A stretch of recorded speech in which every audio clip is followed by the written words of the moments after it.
ni msingi wa maisha katika eneo husika.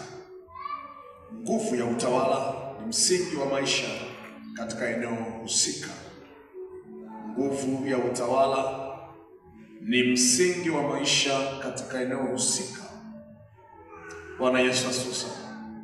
Nikisema hivyo, nguvu ya utawala kwamba ni msingi wa maisha katika eneo husika, ninamaanisha utawala pamoja na mfumo wake wa utawala kwa ujumla wake, kwa maana ya sera zake, kanuni zake, taratibu zake na katiba zake, ni msingi wa utawala wa maisha. Nguvu ya utawala ni msingi wa maisha katika eneo husika. Ndio maana utakuta unaruhusiwa kuishi mahali popote hapa Tanzania, lakini kwa kufuata kanuni, taratibu na sheria za nchi. Maana kwa mjibu wa utawala, kwa hiyo utafuata mambo yote ya utawala wa nchi, kijamii, sera zake. Kila wizara ina sera zake, yote yale yanaongozwa na utawala.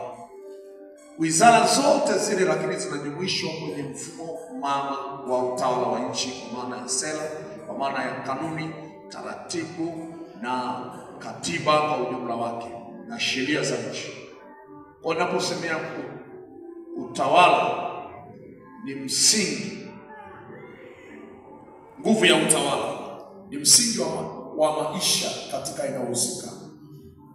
Utawala unaweza kuanza na ngazi ya chini kabisa, ngazi ya familia. Hata kabla ya familia ni ngazi ya mtu mmoja. Ndio maana kuna mtu kujitawala.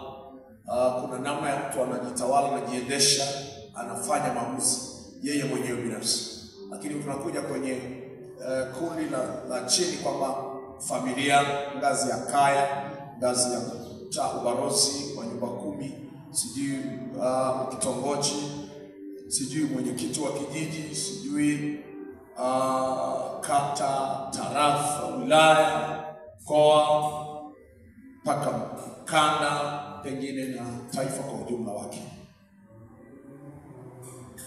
Japo kuna maendeleo pengine Afrika Mashariki, pengine Afrika yote, pengine dunia nzima. Lakini napoongelea hivyo, ni msingi wa maisha. Ile nguvu ya utawala ni msingi, maana yake ndio unaobeba maisha ya watu katika eneo husika. Utawala, ile nguvu ya utawala, nguvu ya mamlaka. Nguvu ya utawala ni uongozi au mamlaka inayoongoza. Kwa lugha nyingine, ni mfumo unaoendesha madaraka kwenye eneo fulani. Madaraka yanayoendesha mfumo mzima.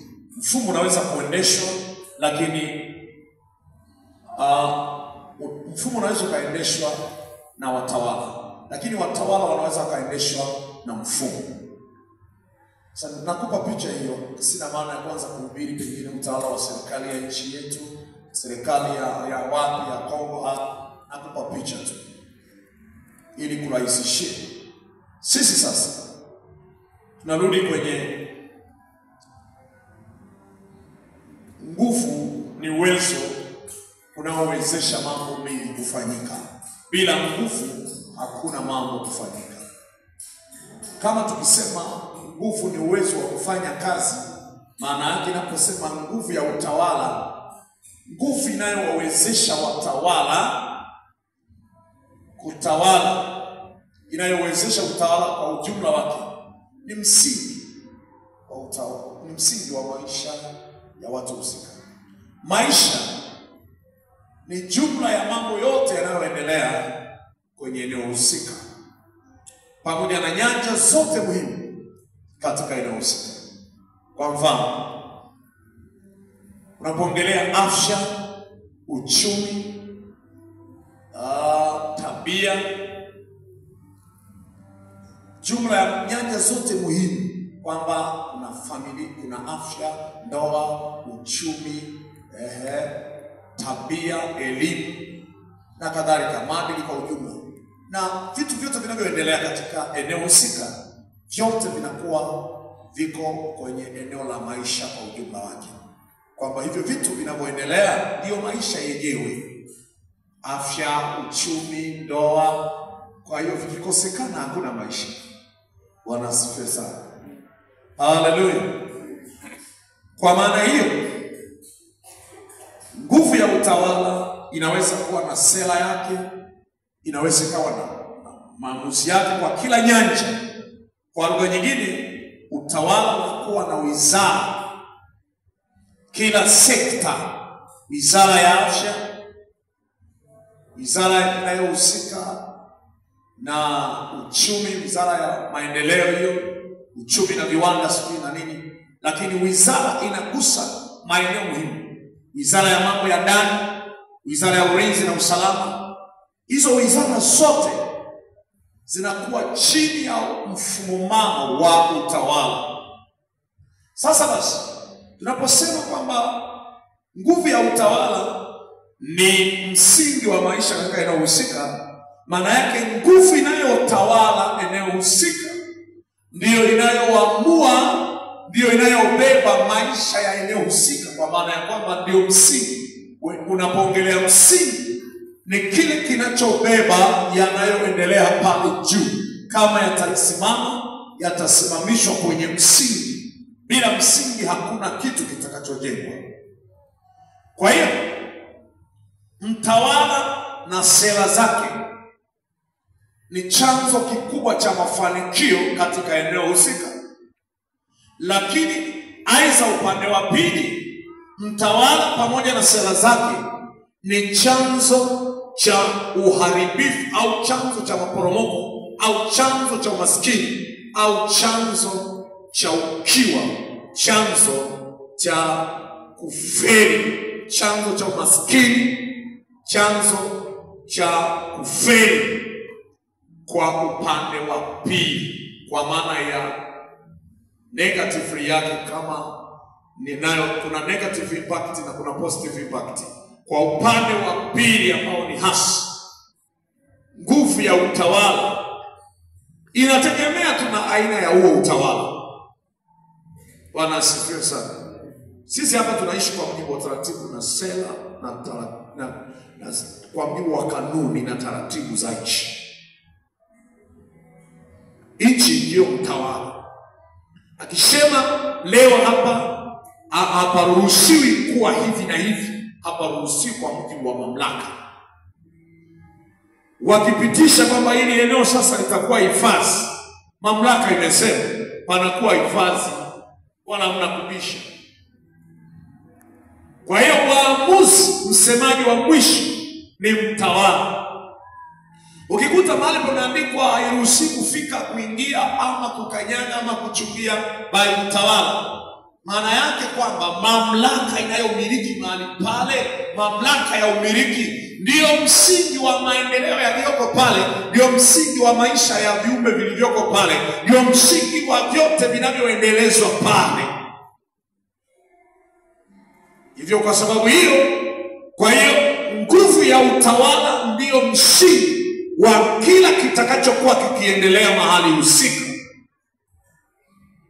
Mtawala wa eneo, mtawala wa mtaa, mtawala wa nchi, mtawala wa vijiji, mtawala wa taifa, mtawala wa wilaya. Kwa lugha hiyo, sera hizo, unaweza kawa mtawala yuko vizuri, sera zake ziko vibaya. Sera zinaweza kuendesha aliyeko kwenye uskani wa madaraka, lakini madaraka yake yanaweza yakaendesha hizi sera kama ninazibadilisha. Hivyo yeye anakubali kwamba mtawala anaweza akaamua hizi sera zimepitwa na wakati, naweka sheria mpya, anaunda, zinatembea. Wanaswesa wala uwezo kumoja, ana uwezo wa kuamua hizi sheria na zibadilisha. Sheria zinaweza zikabadilisha kiongozi, lakini sheria zinaweza zikabadilishwa na kiongozi. Bwana Yesu asifiwe sana. Kwa sababu zile zinatengenezwa kwa mujibu wa sheria ya mwaka fulani. wanatoa sheria ya mwaka fulani iliyoundwa mwaka fulani. Maana yake iliundwa na nani? Bunge. Kamati fulani ilitengeneza sheria, wizara ilikaa kashirikisha na wadau ikaunda sheria kwa ajili ya wizara yake. Lakini anaweza kaja mtawala akasema hii wizara iliyounda hizi sheria zilizoundwa na hii wizara, sasa hizi wizara zina shida na hazifikii mahitaji ya sasa, tunazibadilisha, na zinabadilishwa. Kwa hiyo kiongozi aliyekuja akaziona hizi zinapelea akazibadilisha, maana ana uwezo wa kufanya jambo juu ya sheria hizo, lakini pia zile sheria zinaweza zikafanya jambo lolote juu ya huyu kiongozi. Haleluya. Bwana Yesu asifiwe. Kwa hiyo ninachoongelea mimi ni nguvu ya utawala, ni kwamba ni msingi wa maisha katika eneo husika. Maana yake nguvu ya utawala, na kwa lugha nyingine cheo kikubwa kabisa cha Mungu ni mtawala wa watawala. Cheo kikubwa cha Mungu ni mtawala. Yeye ana sera zake katika kila nyanja. Sera zake juu ya afya, sera zake ni nzuri. Kwa mfano, Yesu alikuja tuwe na uzima kisha tuwe na uzima. Wizara ya afya ndiyo inayohusika na kutoa taarifa kuwa huyu mtu kama amekufa. Tumekuta mtu amekufa kule, unamwita daktari, anakuja kupima, kudhibitisha, na kwambia amekufa kweli. Mtu anakufa maji pale, mnakuja kumwokota, ameanza kutoa na harufu, ana siku 5. Mnaita daktari aje adhibitishe kama uhai bado umo au haumo, wakati kuna funza ziko pale. Wewe uweze kudhibitisha kwamba mimi kama Mwananzengo kweli huyu mtu amekufa. Wizara inayohusika na kitengo cha afya atakuja daktari ametuthibitishia kwamba yule ni marehemu kweli, hata kama ni marehemu kabla ya uthibitisho. Anasema huyu mtu alikuwa na jeraha, sasa mtu amekufa, anafunza, alafu daktari kwa taaluma yake, huyu mtu anaonekana kupigwa. Kama mwili wote umeanza kuumuka, umeanza kutoboka. Sasa unajua alipigwa wapi? Ana sio sana. Hapo ni kulinda nafasi ya taaluma ya daktari. Ila huyo alikunywa maji kwenye bwawa, alikufa tangu siku hiyo. Niliwahi kuona siku moja Duara ndipo kuna mtu alikuwa amekufa Duarani. Sijali ninginizwa sio shushwa. Paka alipotoa harufu watu wakagundua.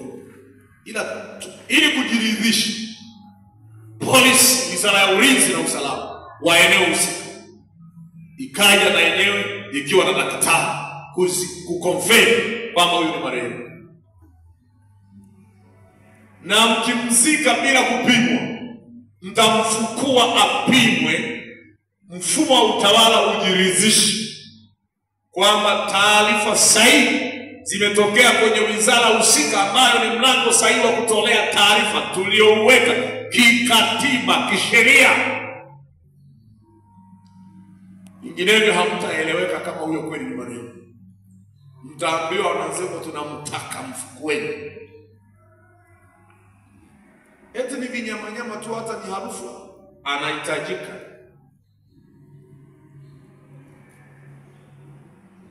Bwana asifiwe sana. Naongelea habari ya nguvu ya utawala, kwamba ndio unaoweza kuamua nini kifanyike, nini kisifanyike kwenye eneo husika. Kwa hiyo ndicho kinachokuwa kinatawala, kinaamua hiki kiwe, hiki kisiwe. Kila sekta, kila nyanja. Wacha tutoke kwenye jamii, turudi kwenye ulimwengu wa roho. Kuna mtawala, kama cheo kikubwa cha Mungu ni utawala. Sasa kuna utawala wa nuru na kuna utawala wa giza. Utawala wa nuru ni kwa manufaa ya haki, utawala wa giza ni kwa manufaa ya giza, ya uharibifu. Kwa hiyo utawala wa kiroho unaotawala kwenye eneo husika ndio msingi wa maisha kwenye eneo husika. Utawala wa giza kwenye eneo husika ndio msingi wa maisha ya eneo husika. Yeyote atakayekubaliana kuishi kwenye utawala wa giza, basi atakubaliana kujenga vitu juu ya msingi. Vitaruhusiwa vitu ambavyo msingi wa eneo hilo unaviruhusu. Kama unavikataa, unakataa usiendeleze hivyo vitu. Msingi umekwisha kuwekwa tayari. Kila anayejenga angalia anavyojenga sawa sawa na msingi uliopo. Msingi wa eneo ndio unaoamua kubeba jengo. Nguvu ya utawala ndio msingi. Naongelea msingi wa utawala wa giza na kuna msingi wa utawala wa nuru. Katika maeneo kuna msingi wa utawala wa nguvu za Mungu, yaani msingi wa utawala wa nuru kwenye familia. Watu wa msingi wa maisha yao wokovu. Yesu ndiyo msingi wa familia hii. Wewe umeokoka, lakini wazazi wako hawajaokoka bado. Ukoo wenu hawajaokoka bado. Kuna msingi uliokuwa unaendelea kuwatawala. Hata wewe umeokoka, ni kama wakati mwingine ni kazizi kadogo kwenye zizi mama. Huwezi kuwa huru sana kama umejenga utawala kwenye msingi wa utawala mwingine. Ina maana wewe unabebwa na utawala ule. Wewe ukaenda kujenga zizi ndani ya zizi la mtu mwingine. Siku kwa ng'ombe haziendi malishoni za kwake, geti kubwa halijafunguliwa. Hata ukifungua la kwako, zitakomea huko tu kwenye zizi la bosi la mwenye mamlaka. Bwana asifiwe sana. Lakini kama kutakuwa na zizi lako liko nje ya zizi, lile zizi la kwako utakuwa na maamuzi ya kutoa ng'ombe ziende malishoni, ziingie malishoni. Una uwezo na una nguvu juu ya hizo mali zilizoko kwenye zizi la kwako. Lakini sikiwa ndani ya zizi la mtu mwingine, sio ajabu akiamua kuchinja za kwako. Bwana asifiwe sana. Haleluya. Usitambe sana nina mifugo wakati ziko ndani ya zizi la mtu.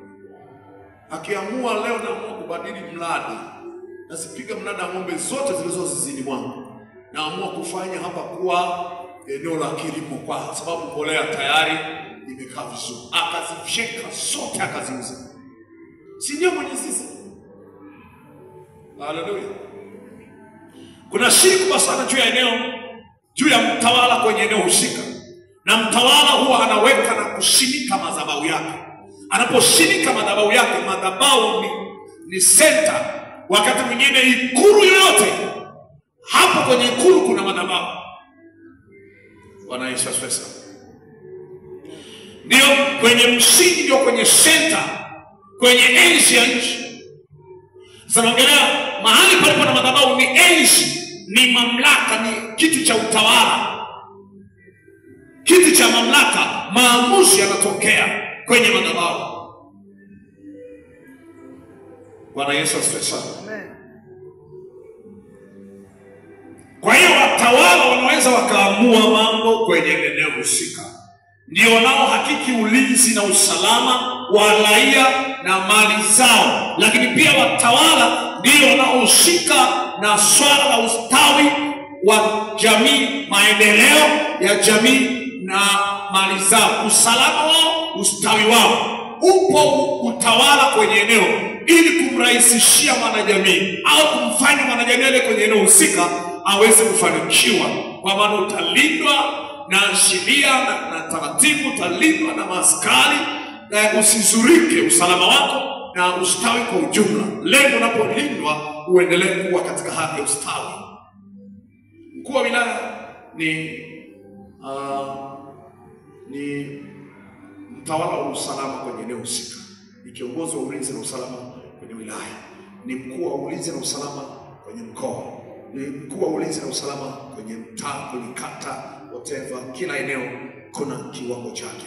Hata wewe ni mkuu wa ulinzi na usalama kwenye eneo lako, na wewe kwenye ulimwengu wa roho. Kama Yesu alikuwa kichwa cha familia, wewe nawe ni kichwa kwenye familia. You are a leader. inategemea tu naendesha. Bwana Yesu asifiwe. Sasa tusome kitabu kile cha Luka 11:21 na 22. Luka 11 na mwingine angalie kitabu cha Mathayo. Luka 11 mstari wa 21 na 22. Soma.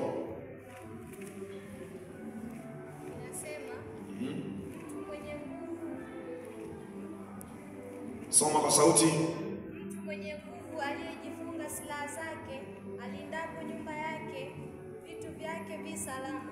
Lakini mtu mwenye nguvu kuliko yeye atakapomwendea na kumshinda, amnyang'anya silaha zake zote alizokuwa akizitegemea na kuyagawanya mateka yake. Amen. Lakini Mathayo 12:29, ama awezaje mtu kuingia ndani ya nyumba ya mtu mwenye nguvu na kuviteka vyombo vyake asipomfunga kwanza yule mwenye nguvu, ndipo atakapoiteka nyumba yake. Tumeona kwenye Luka inatuambia mtu aliyejifunga silaha zake alindapo nyumba yake, vitu vyake ni salama. Lakini akija mwenye uwezo mkubwa kuliko yeye, anamnyang'anya silaha zake zote alizokuwa akizitegemea, kisha anagawanya mateka. Mwenye nguvu kuliko yeye, kwa lugha nyingine, atawalaye kwenye eneo akiwa amejifunga vizuri na nguvu zake za kiutawala, ulinzi wa kutosha, jeshi lake limesetiwa vizuri, anapohakiki vitu vyake, ulinzi ule unafanya usalama wa vitu vyake. Ndio msingi wa maisha ya vitu vyake. Ukiendelea kusurvive, vitu vyake vitastawi, vitaendelea. Maendeleo ya maisha ya eneo husika yanategemea nguvu inayolinda. Lakini maisha yanaweza kuvurugwa, kuharibiwa, kuwa tofauti kutokana tu na nguvu itakayokuja kumova. Kama huyu hapa, kama kuna nguvu itakuja kubwa kuliko hiyo, itakuja kumtawala, ikawa zaidi ya mtawala, na mtawala akawa na uwezo wa kulinda watu wake, na msingi ukawa hauna uwezo wa kuendeleza, akaweka mwingine ambaye ana amri juu ya msingi wa maisha ya watu husika, kwa sababu nguvu ya utawala ndio itakayoamua maisha yaendeje pale. Kwa hiyo nguvu ya utawala kwenye ile eneo ndio itakayoamua mabadiliko ya eneo pale. Maisha ya eneo pale yatakuwa ya namna gani, itategemea na mtawala. Amawezaje mtu kuvitwaa vitu vya mtu mwenye nguvu asipomfunga kwanza, yani asipomdhofisha kwanza, asipomzidi nguvu kwanza, asipomtawala aliyekuwa anatawala, alafu yeye mtawala akaamua kitu cha kwake na akajimilikisha. Huwezi kumiliki vitu vya mtu aliyekuwa anavimiliki kabla hujaweza kumiliki yeye. Ni lazima yule anayetawala, nguvu ya utawala itawaliwe, aweko mwingine, nguvu ya utawala iwe nyingine, ndiyo itakayobadili mfumo wa maisha kwenye eneo husika. Kwa sababu nguvu ya utawala ndio msingi wa maisha eneo husika.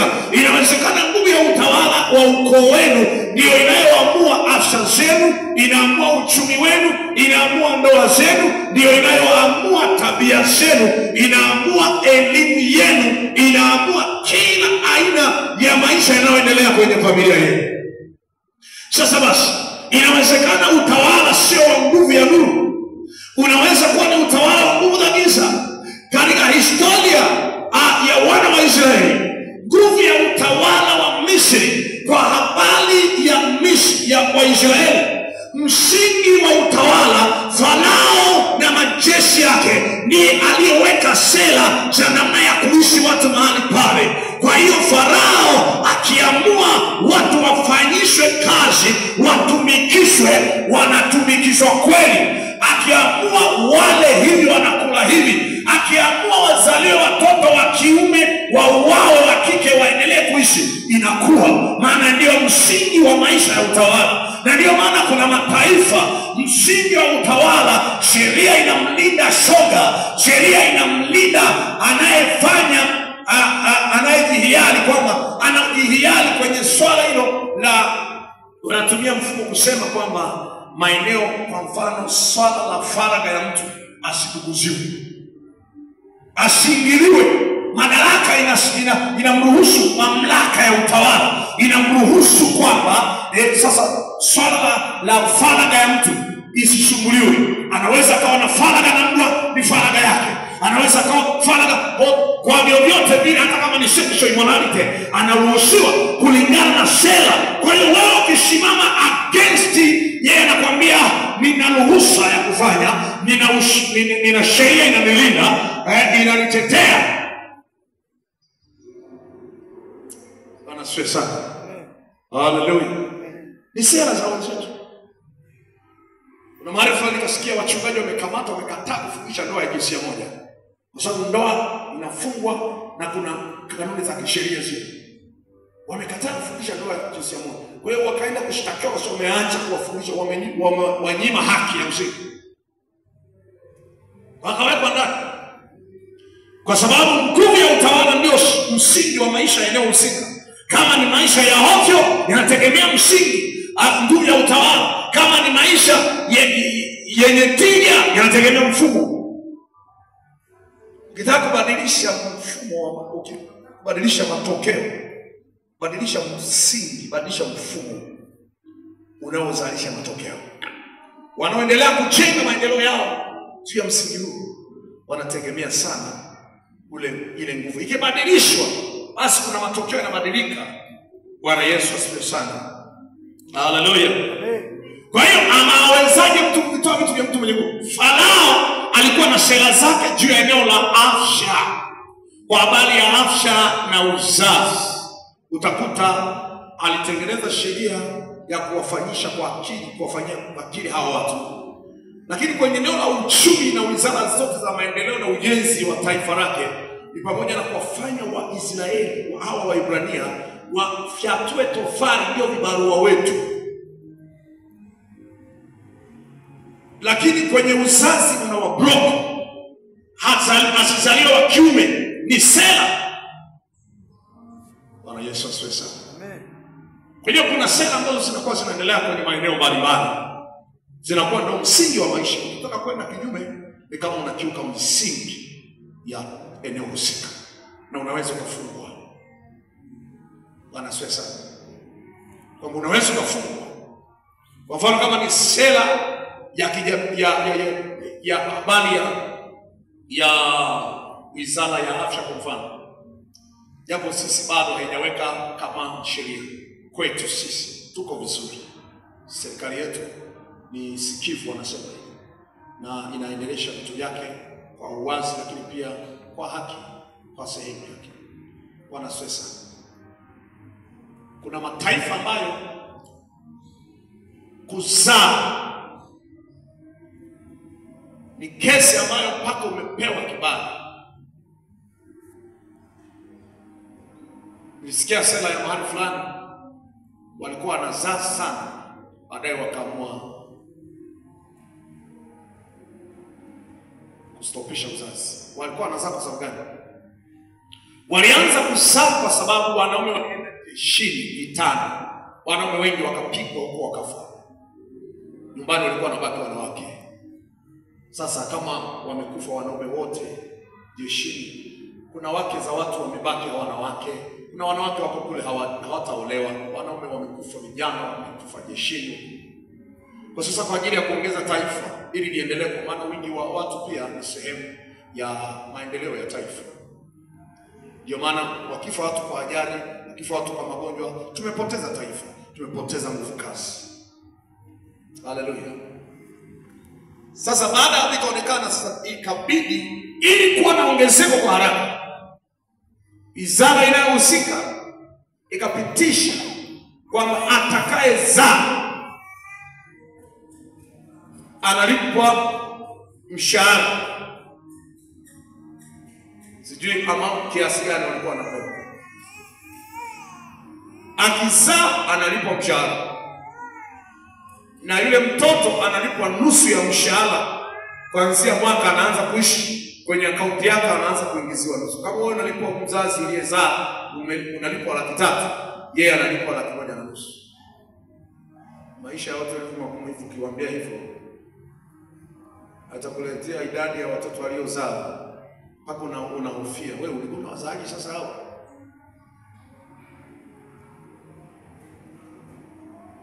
Ila wakafika mahali walipoongezeka, akasema tutakao watambua kitaifa 3. Ukizaa 4, wewe utajua utamgharimikia, hatukupi posho wala yeye haingizwi kwenye akaunti yake. Wale ni wako wako. Taifa sasa limeshakuwa na watu, halina wasiwasi tena.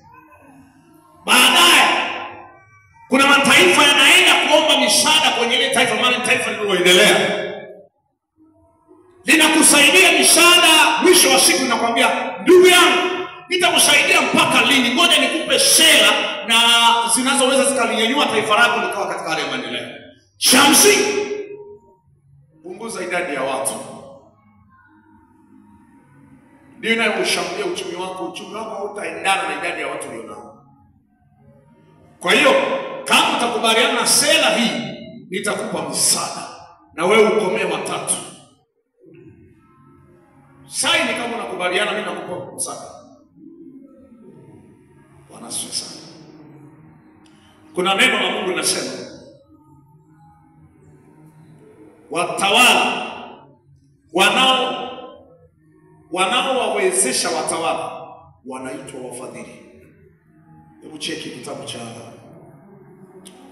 Luka.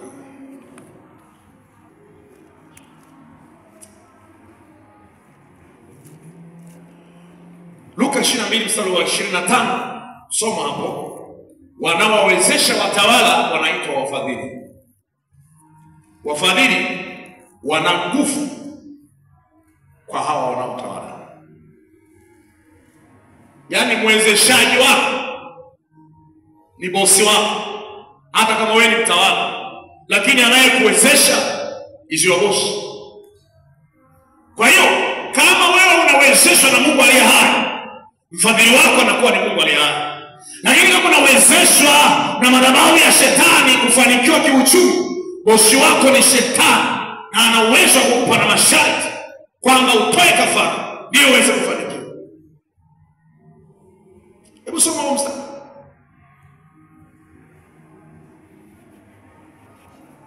Nasema, Ndio. akawaambia wafalme mamlaka juu yao huitwa wenye fadhili. Amen. Akawaambia wafalme wa mataifa, watawala na wenye mamlaka juu yao huitwa wenye nini? Wenye fadhili. Yaani wafalme wa mataifa, watawala na wenye mamlaka juu yao huitwa wenye fadhili. Kwa lugha nyepesi, watawala, aliye juu ya mtawala ni yule mwezeshaji. Sasa basi, tunarudi kwenye pointi yangu. Baada ya kwenda kuomba msaada kwa mfadhili, maana si ndio mtawala, ana uwezo, kwa sababu aliye juu ya mtawala maana yake ana uwezo wa kumwongoza, kumwendesha, kumtaka, kumshauri, kumwelekeza, kumwamuru. La sivyo na kufungia msaada. Sikupi mfano mdogo. Mwaka jana, kama sio mwaka juzi, baada ya mheshimiwa mmoja wa Uganda kuonekana anataka kuweka sheria kali kwa watu wanajihusisha na ndoa za jinsia moja, wanajihusisha na ushoga, Benki ya Dunia ikamnyoshia kidole, inaweza isimruhusu, isimfadhili. Hii Benki ya Dunia ni nani? Si ni utawala tu.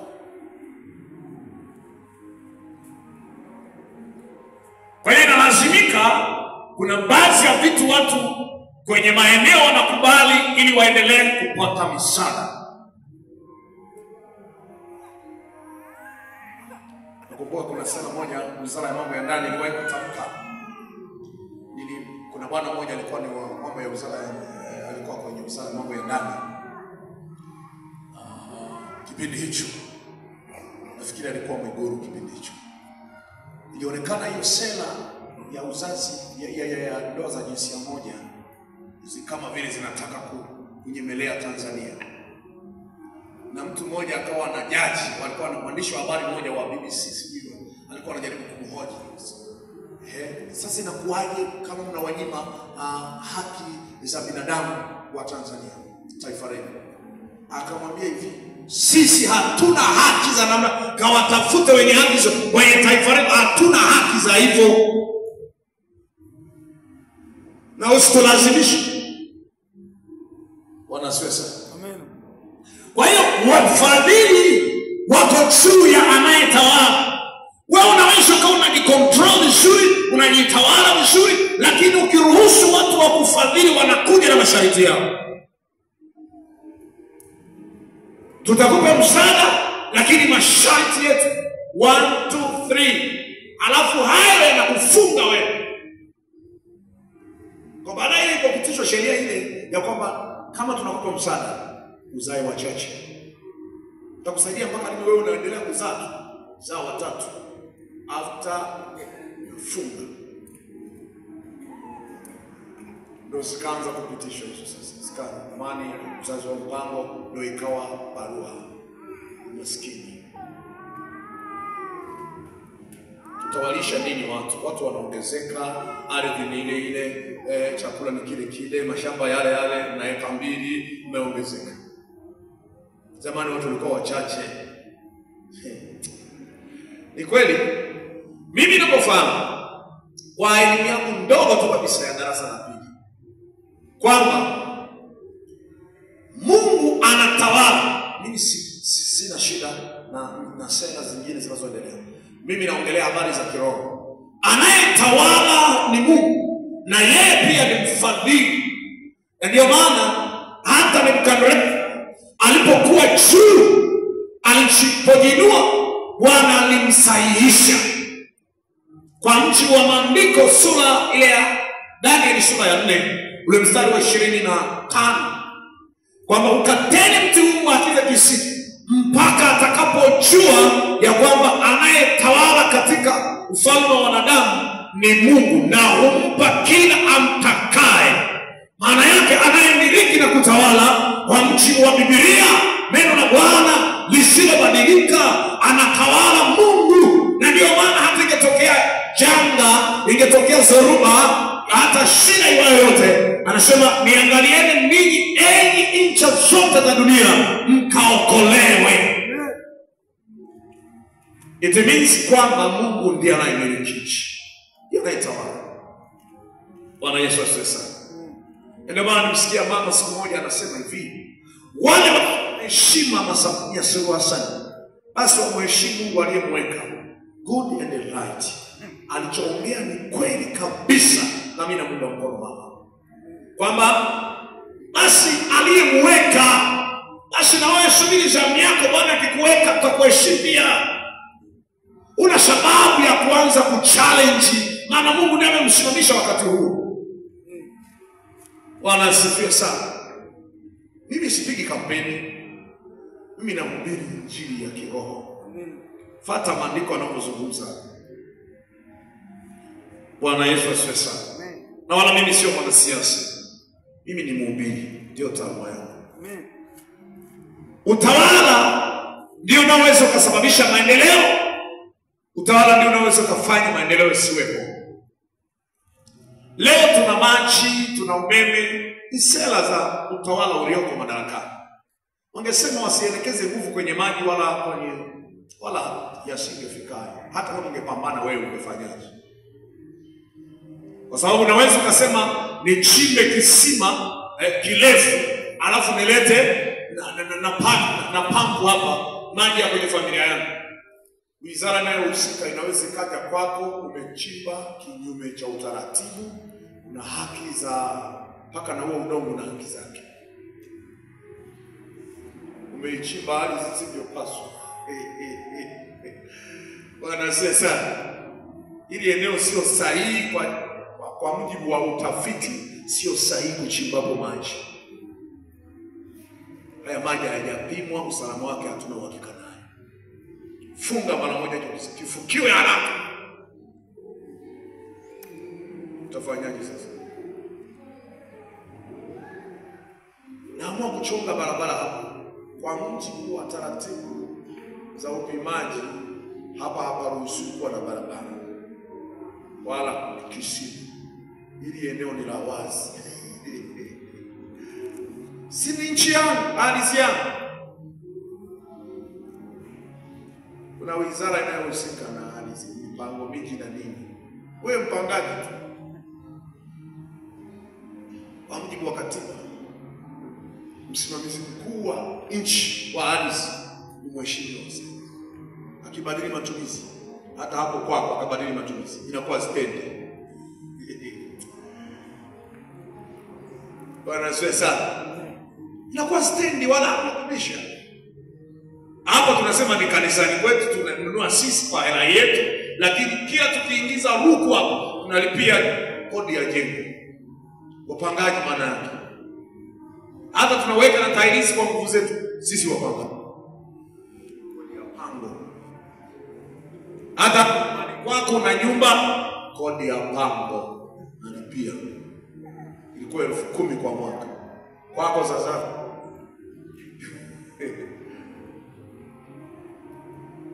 Bana stresa.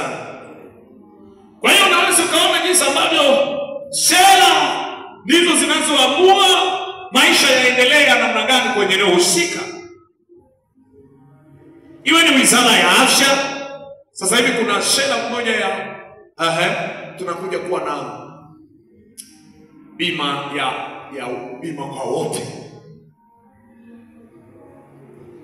Utake usitake bima, uwe unaumwa lipia, hujaumwa lipia, utaacha kuumwa miaka 5 lipia yote.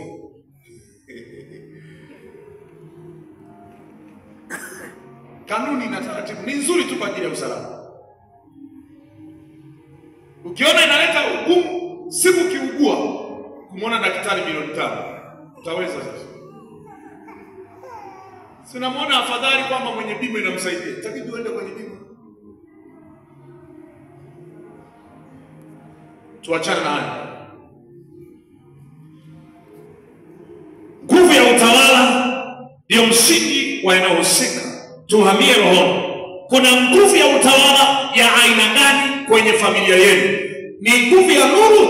Kuna nguvu ya utawala ya aina gani kwenye mtaa unaoishi? Kuna nguvu ya utawala gani kule ulikoolewa, kule ulikooa? Ina sera gani katika kila nyanja? Inasema nini kwa habari ya ndoa? Inasema nini kwa habari ya afya? Inasema nini kwa habari ya tabia? Inasema nini kwa habari ya uchumi? Bwana Yesu asifiwe sana. Kwa mfano, mtawala wa eneo hili la Mwakitoli ana uwezo wa kutumia silaha muhimu au mihimili fulani. Taifa la nchi lina mihimili yake. Bunge, mahakama. Sasa ile mihimili inatumika kwa ajili ya kusaidia uongozi wa idara iliyoko juu. Kama inatenda kazi, lakini pia kuna ofisi ya rais, TAMISEMI, haina mambo yake. Bwana Yesu asifiwe sana. Tunaporudi kwenye mfumo wa utawala, anaweza kawa na mihimili yake ya utendaji na nguvu zake za utawala. Jeshi ni sehemu ya nguvu ya utawala. Tukirudi kwenye mtaa, mtawala wa eneo hili anaweza akawa anatumia mihimili mitatu au silaha zaidi ya moja kama mhimili wake wa maongozi. Mfano, sera ya mtawala wa eneo hili anaweza akatumia ulevi kama silaha ya kuwafanya watu waendelee kuishi kama anavyotaka kwenye eneo. Ikawa ni silaha kubwa. Ulevi, bangi. Kuna watu wametoka mikoa mbalimbali wamekuja kuanzia kunywa pombe hapa, wamekuja kufundishwa. Mamlaka inayotawala inakutaka utaishi mahali hapa kwa mujibu wa taratibu na sera za eneo. Lazima uwe mlevi. Na unatawala ghafla, unaanza kama unaonja, baadaye unakuwa kongoti. Hata ujui. Haya, ikatumia sera nyingine, muhimili mwingine, uzinzi, ukahaba. Sasa nikisema uzinzi, inamaanisha eneo la ukahaba, lakini inamaanisha hiyo silaha ni kitengo kwenye eneo la ndoa. Ni moja ya kombora baya litakalozalisha watu washarati kwa vijana, ukahaba, watu kujiuza, lakini migogoro kwenye ndoa, lakini pia kuvunjika kwa ndoa, kuharibu eneo la ndoa. Lakini anatumia ukahaba au madhabahu, na kuwepo madhabahu ya uzinzi au madhabahu ya kikahaba, ikawa inaoperate kwenye mtaa. Kwa hiyo mtu hata kama alikuwa hana wanawake wawili, anawatafuta wanakuwa watatu. Lakini hiyo ndio inahusika kuzivuruga ndoa, ili waende watu kujihusisha kwenye ukahaba au maraya. Bwana Yesu asifiwe sana. Bwana asifiwe. Kuna mambo ya ajabu kidogo ambayo yanaweza kuwa yanaendelea kwenye maeneo. Nilisikia klipu moja. Niliposikia klipu nikaona kuna dada moja akawa anajaribu kuijaji. Mimi nilimwandikia, mimi siandika sisi klabu mavitu ya huko. Lakini yule dada nilimwandikia, big up, I support you, God bless you. Alitoa ushuhuda hivi. Alisikia mtu mmoja mwenye heshima zake, mkubwa kwenye nchi. Sasa yule mtu anahusika na wizara fulani, akawa anaongelea jambo. Yule dada alijichambua, nikamuelewa, nikamuelewa wangu. Uwe alama ya taifa la Tanzania. Muziki wa nini? Muziki wa singeli, muziki kama huko unafanya. Alafu kuna mwimbaji mmoja amejichanganya huko. Mwanakwaya mmoja. Anafahamika sana yule mwimbaji. Mmoja nikamwona kwenye mtandao anashabikia muziki wa singeli. Kama ule muziki wa singeli mzuri sana kwake. Sasa yule dada aliposikia kwamba muziki wa singeli uwe alama ya taifa la Tanzania, hadi voice, alipoona hivyo klipu hiyo, akasema mheshimiwa, umetuangusha sana taifa la Tanzania. Ndio maana mimi nilimwambia big up, I support you, God bless you. Yule alijaribu kuchallenge, akaeleza muziki wa singeli, akatoa na klipu kabisa, akasema hebu jaribu tuone hii video ya muziki wa singeli. Ni vigodoro, ni michezo ambayo ukiwaona wanaocheza ni kuhamasisha ushoga, kuhamasisha ngono, kuhamasisha uzinzi. Wadada wanacheza wakiwa na dela bila nguo yoyote ndani, inahamasisha uzinzi, inahamasisha kwenda kudanga, inahamasisha watu ngono za jinsia, yani inahamasisha sexual za zilizo kinyume, haramu, urawiti, yote.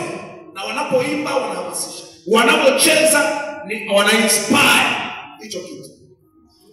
Lakini anayesema iwe alama ya kusikia tu ule muziki, useme hiyo Tanzania. Yani vigodoro ya watu wa Zaramu huko, sijui watu wa pwani. Ndio vituko hivi, kwamba kuna shughuli tutakusanya hizi, wanakuja na madera makubwa hivi, wanakuja hapo na ndio hizi wenyewe wao. Lakini anayeongea ni mtu mmoja mkubwa kwenye taifa, ni mtu anaheshimika, ni mwanasheria mkubwa, ni mtu amesomea mambo, ni mtu ambaye ana heshima zake. Mpaka watu wanahisi kwamba namna pengine Mungu kishazeeka basi hata akina ingezeka. Sio bahati mbaya. Bwana asifiwe sana. Yule dada alimchambua, akaleta na hiyo mifano, na mimi nikajaribu kufuatilia mifano aliyokuwa anaitoa. Hebu tuone hii klipu ya hii singeli. Kweli zile singeli wanavyocheza, wanavyohamasisha, yani wanachokihamasisha na zile nyimbo zinazoimbwa kwenye hizo singeli ni uchafu. Ile dada vita yake inakuwa ni kubwa, ila Mungu atamuongezea ulinzi. Yeye ni mhubiri wa injili tu.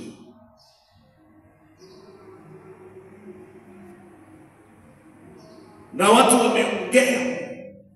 Sasa unaweza ukaona jinsi ambavyo nguvu ya utawala ikiwa na sera mbovu itaingiza watu kwenye uharibifu. Mimi naama kwenye masuala ya kijamii, narudi rohoni kwamba utawala wa nguvu za giza kwenye eneo. Je, nguvu za giza zinapotawala zinawahudumia watu au zinawaendesha watu? Biblia inasema kwenye kitabu kile cha Mathayo sura ya 20 ule mstari wa 25, Biblia inasema kwamba Bwana Yesu yeye ni mtawala aliyekuja kutumikia, yani amekuja kuhudumia, lakini watawala wanaotawala wengine kinyume na mfumo wa kimungu wanakuja kuendesha watu. Lakini Yesu akawaita akasema, mwajua ya kuwa wakuu wa mataifa watawala kwa nguvu na wakubwa wao watumikisha, lakini haitakuwa hivyo kwenu, bali mtu yeyote atakayetaka kuwa mkubwa kwenu na awe mtumishi wenu. Kutumikia, kuwa mtumishi ni kufikia mahitaji ya watu husika, ni kufanya watu wafurahishwe na wafurahie huduma unayoitoa. Kuwa kiongozi ni kuwa mtoa huduma. Kuwa mkubwa, kuwa mtawala ni kuwa mtoa huduma, yani mahitaji ya msingi wayapokee. Lakini kama ni mtawala halafu huwaletei mahitaji ya msingi raia yatakayofanya kustawi, it means kwamba unawatumikisha. Kwa lugha ya kuwatumikisha, unawaingiza kwenye utumwa. Bwana Yesu asifiwe. Haleluya. Utumwa sio utumishi. Utumwa sio utumishi. Kwa mujibu wa Biblia, kitabu cha Korinto wa pili sura ya 11 mstari wa 20, watawala wa giza. Mtawala wa giza ina maana ya kwamba ni mtawala ambaye aliye juu yake anayemuongoza ni ufalme wa giza. Kwa hiyo ufalme wa giza ndio unaotoa miongozo, unaotoa direction, unaotoa maamuzi. Roho ndio inayohusika kutawala mahali fulani. Sura ya 11 mstari 24. Biblia inasema hivi, maana mwachukuliana na mtu akiwatia utumwani, akiwameza, akiwateka nyara, akijikuza, akiwapiga usoni. Hapa alikuwa anazungumzia wala sio ajabu, maana shetani mwenyewe hujigeuza au mfano wa malaika wa nuru. Kwenye kitabu cha hichi mstari wa 14, maana shetani sio ajabu kujigeuza kuwa malaika wa nuru. Maanake sio ajabu shetani kujigeuza kuwa malaika wa nuru, lakini kumbe ni malaika wa giza. Malaika maana yake mjumbe. Sio ajabu mtu kujigeuza kuwa mjumbe wa nuru, akaonekana kama mjumbe wa nuru, kumbe ni mjumbe wa giza. Mtawala anakuwa na wajumbe wanaosimamia, mawakili wale wahudumu wanaosimamia sera, wanaosimamia yale anataka yafanyike kwenye eneo husika. Sasa wale wajumbe wake, kwamba nimetuma mjumbe. Kwenye Biblia Wafalme sura 20 inasema Mfalme Ben-Hadad akatuma mjumbe apeleke taarifa kwenye taifa la Israeli kwa Ahabu na kumwambia, fedha yako na dhahabu yako na wakezo watakuwa wa kwangu. Alituma mjumbe, alituma akida, alituma kiongozi, alituma mkuu wa wizara fulani, alituma kiongozi, naye akaenda kusubmiti kama alivyo na kiongozi wake. Kwa hiyo nguvu ya utawala inaweza kuwa na wahudumu wa zile sera, wahudumu wa ile mipango. Kwa kila mtu amekabidhiwa madaraka yake kwenye eneo fulani. Bwana Yesu asifiwe. Ni lazima kufahamu kwamba utawala wa giza unatenda kazi kwa mfano wa utawala tunaouona kwa macho ya nyama. Utawala usioonekana kwa macho ya nyama ni moja ya original, lakini nje kopi yake ni yale yanayoendelea mwilini. Sasa sina maana ya kwamba mfumo wa taifa letu liko na utawala wa namna gani. Liko vizuri, halina shida. Ninaongelea masuala ya kiroho, kwa maana ya utawala wa nguvu za giza ambao unapeleka watu kufanya yaliyo gizani, alafu shetani akiwa kama kiongozi mkuu na watenda kazi wake wanafanya kazi. Kwa mfano, unapoongelea shetani sio ajabu kujigeuza kuwa malaika wa nuru. Ina maana ya kwamba wale manabii uongo, wale wapinga Kristo, wale wajumbe wanaohabarisha habari, wanakuja na sura kama habarisha habari za Yesu, lakini kumbe wao wanahabarisha, lakini wanawateka watu. Hii inasema kwamba wanawatia watu utumwani, wanawameza, wanawatia utumwani. Maana yake nguvu ya utawala wa giza kwenye eneo husika itahusika kusupply yale anayotaka mkuu yafanyike, ndiyo yatakayoachiliwa kwenye eneo, yatawatawala watu kwenye eneo, yatawalazimisha wawe vile. Kwa mfano, kuna vijiji huwezi kufanya maendeleo, utakuta vijiji havina maendeleo.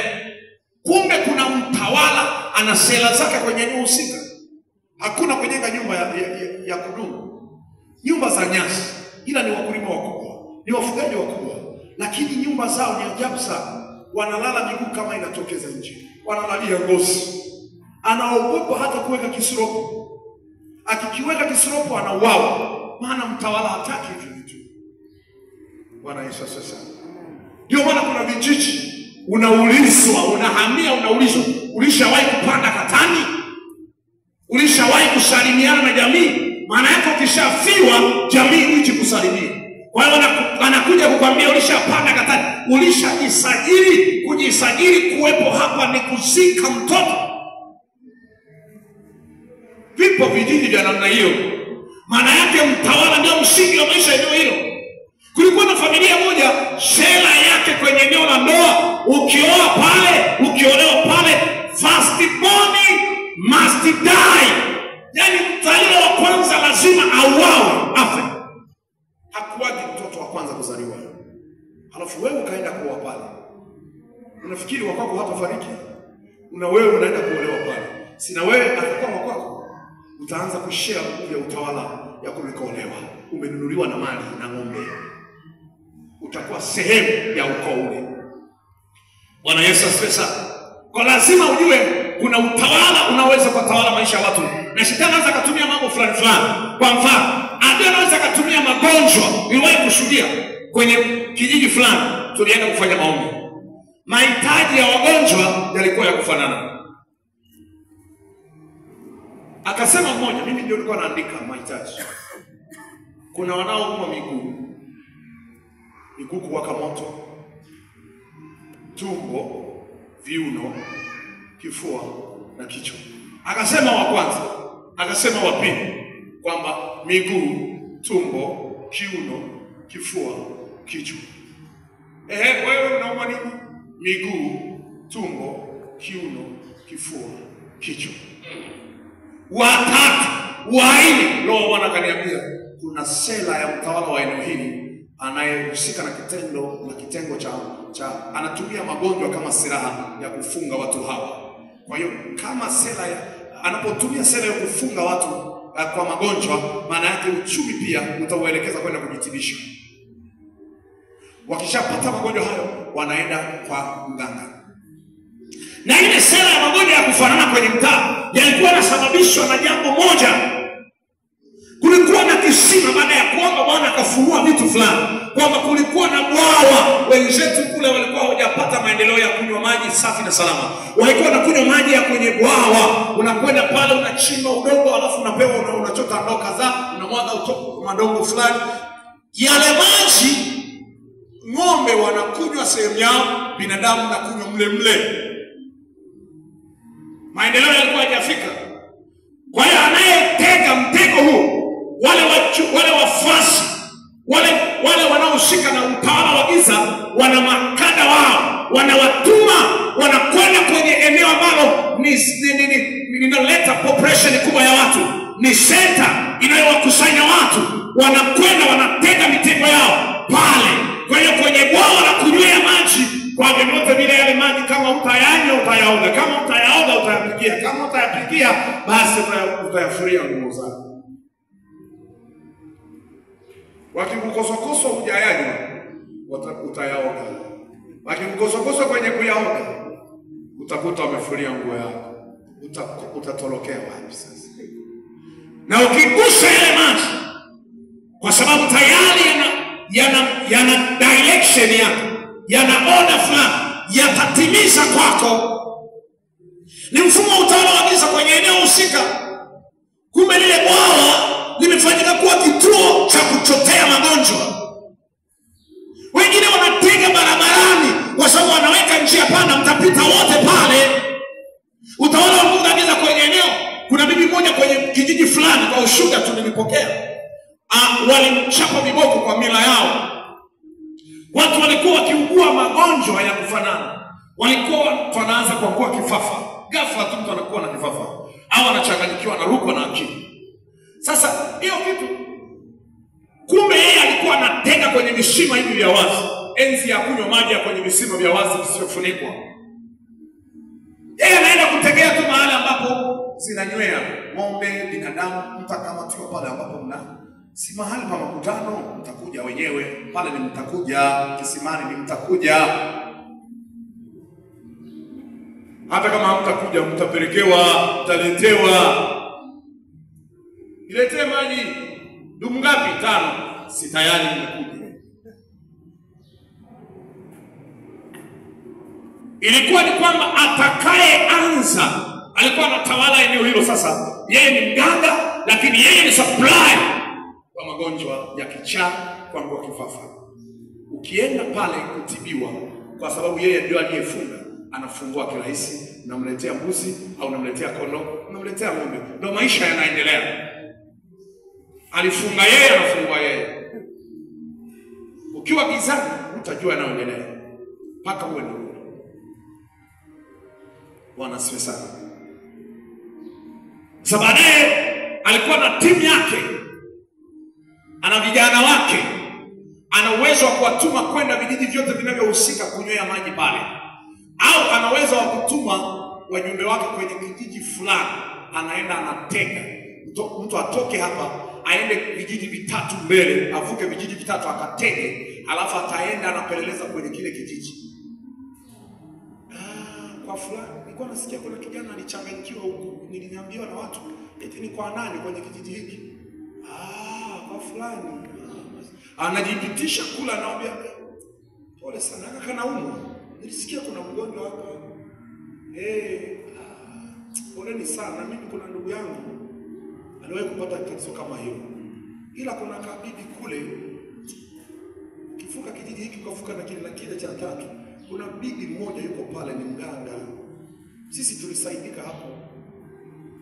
Ugonjwa haufichoki jamani. Na mimi sasa mahali nilipopatia msaada ni huko, kama mnaweza kumpeleka mje mkajaribu. Siku 2 tu mimi alikaa vizuri. Mje muende mjaribu.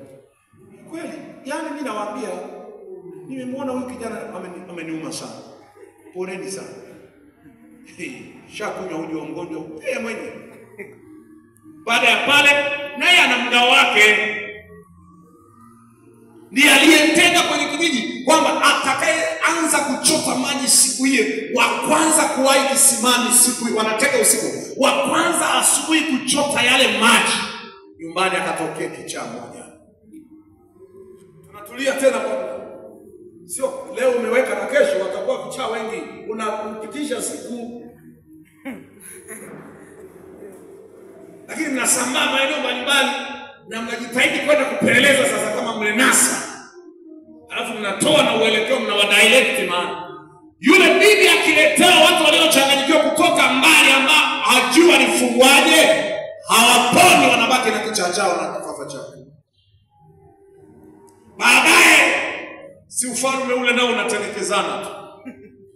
Wakagundua tu fulani ndiye anatusumbua hapa mtaani. Ile bibi alikamatwa na wenzake, tunafikiri sasa ndio walijaribu kumchongea na maana wao wanaonana. Taandikwa viboko mpaka kasema watu tunanyoa nywele alafu tunachanganya na madawa fulani. Sije nikafundisha watu uchawi hapa. Tunachanganya na dawa fulani. Tunaenda tunatupia kidogo tu, nywele kidogo tunaenda kutupia kwenye kisima. Atakayekuwa wa kwanza kuchota maji nyumbani lazima atoke kitu. Walimchapa viboko. Namna Mungu aliamua tu kuokoa watu wa mtaa huu wa miji hii. Chapa viboko na kumwambia avuke ile wanasemaga kata kadhaa. Kile bodeji wakamwaga. Tandika sana ile siku, alitoroka usiku. Si kama alipona au zilimuua fimbo. Sasa wewe unajua kabisa hii kesi watu wanaumwa tu kawaida. Kumbe kuna kilanja anayesupply. Kumbe kuna mtawala wa eneo anayesupply. Hii ilitokea kwenye kijiji ambako pia ilikuwa kwa mwanangu. Ghafla kuna baba mmoja akaparalyze miguu. Baadaye mwingine sasa na mwanangu akaangukiwa hiyo shida ya kuwa na Mungu. Ghafla tu ana Mungu. Mimi nikasikia msukumo. Kile kijiji sio kijiji. Ulikuwa ni ubalozi fulani, ni kitongoji fulani, kitongoji. Wacha kijiji chenye vitongoji kadhaa. Kitongoji chenye ubalozi. Kitongoji hapo. Ghafla kakawa na waganga wa kienyeji 5. Wanamwagua nani hapa? Wanafanya nini wote 5? Kwenye kitongoji mnaweza mpaka hospitali zaidi ya 1. Mbona sasa hapa kuna zahanati moja inahudumia kata nzima au vijiji kadhaa? Basi angalau basi kila kijiji kiwe na zahanati moja basi.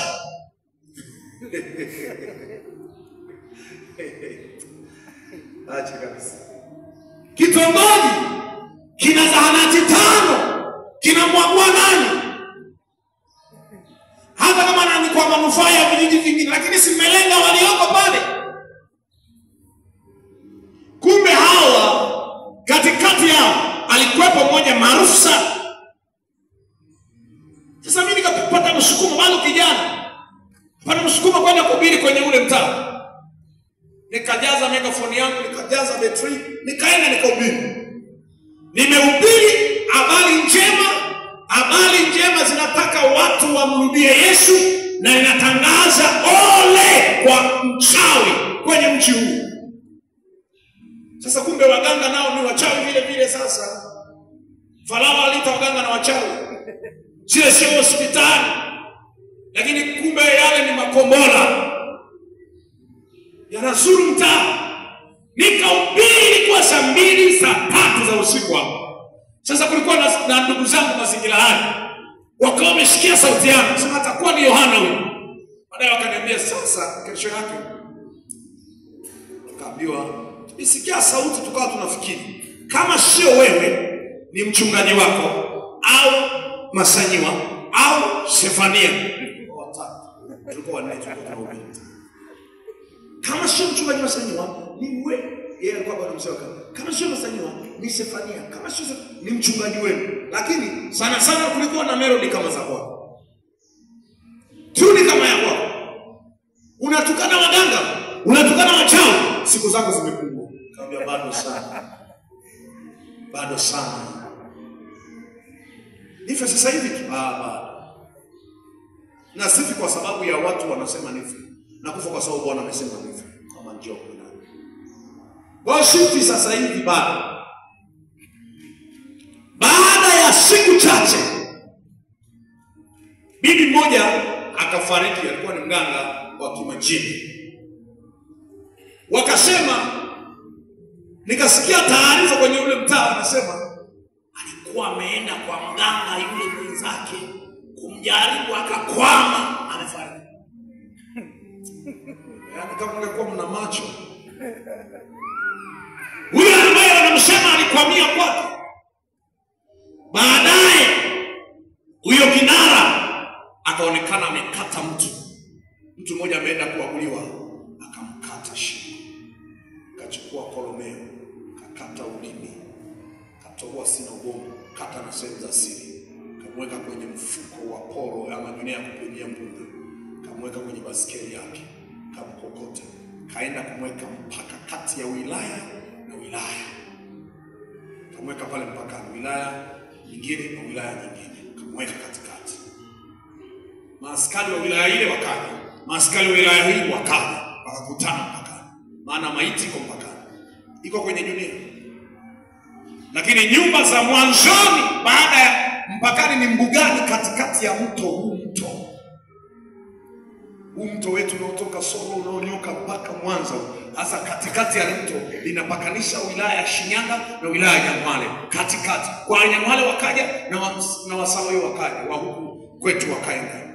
Ila wakule wakaona alama fulani zinatokea kwenye mstari wa baiskeli, kamvoka kamenyesha umeelekea kwenye sehemu ya familia ile ya mganga maarufu wa kitongoji hicho.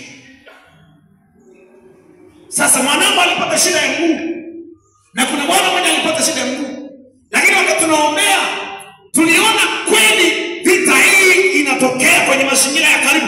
Kumbe yule bwana sio tu kwamba yuko anafanya, na alikuwa anatenga kazi nyingi. Baadaye wakaanza kutoka kujishtua, jamaa anatengeneza waharamia wa kukata mapanga sijui na nini, nikanyamaza. Baadaye siku na nini, Injili ni tiba kila mahali. Nuru ikimulika, utawala wa giza unafyata mkia. Amen. Yule bwana si akatoroka, ila walikwepo wafuasi wake.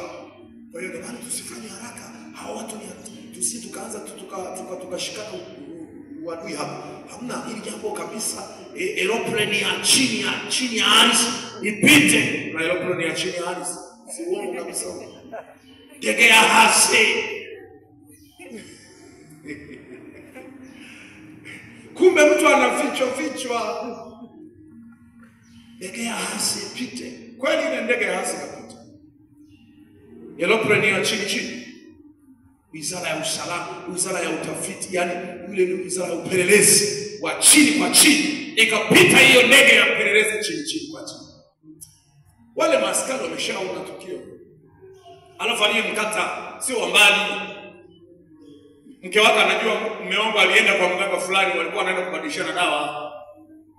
Kwa hiyo taarifa zinaye, watu wanaangalia sura ni ya fulani. Ni vijiji kadhaa kutoka kwenye mtaa. Hii jamaa alifyatuka kama yupo. Ilikuwa na wanawake watatu.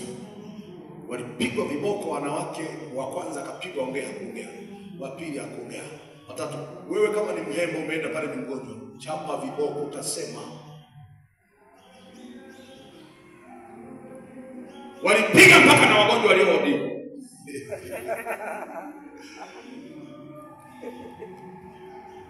Baadaye katoto kamoja tu akasema mimi usinipige ati. Jana nilikuja baba mmoja alikuwa na koti, alikuwa na basketi. Nilikuja wakaanza kuongea na baba pale, tuliwaacha kwenye kikombe, sisi tukaenda kulala. Lakini tulipoamka yule baba hatukumwona.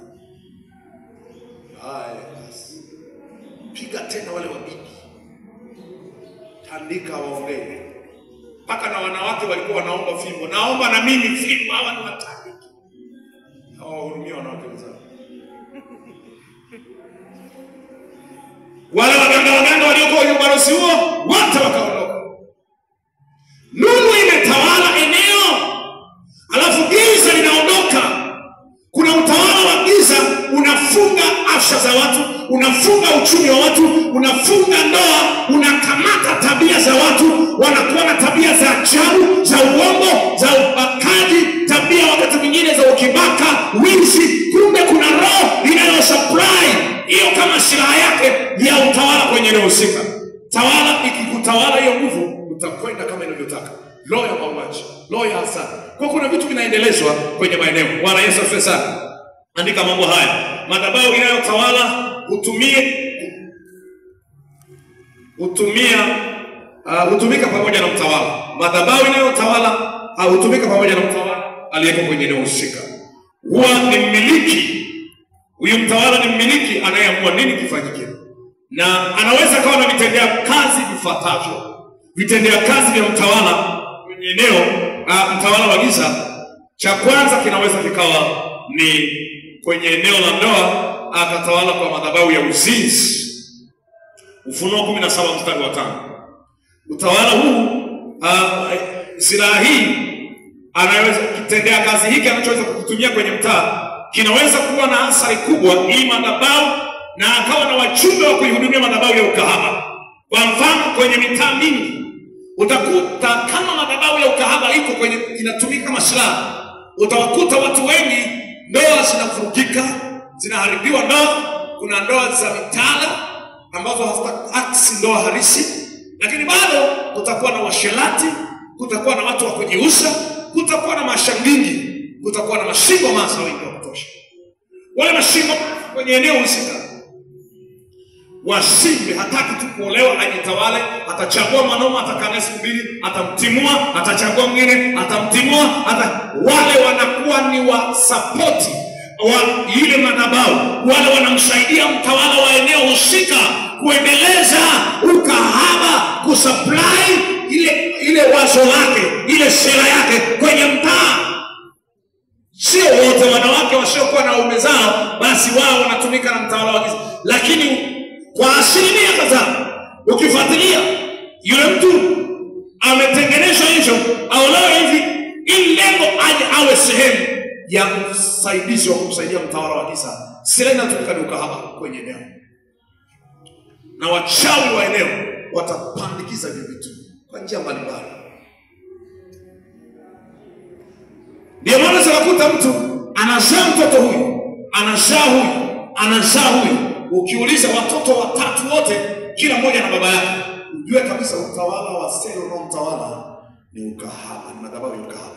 Ufunuo sura ile ya 5 ya 17 mstari wa 5.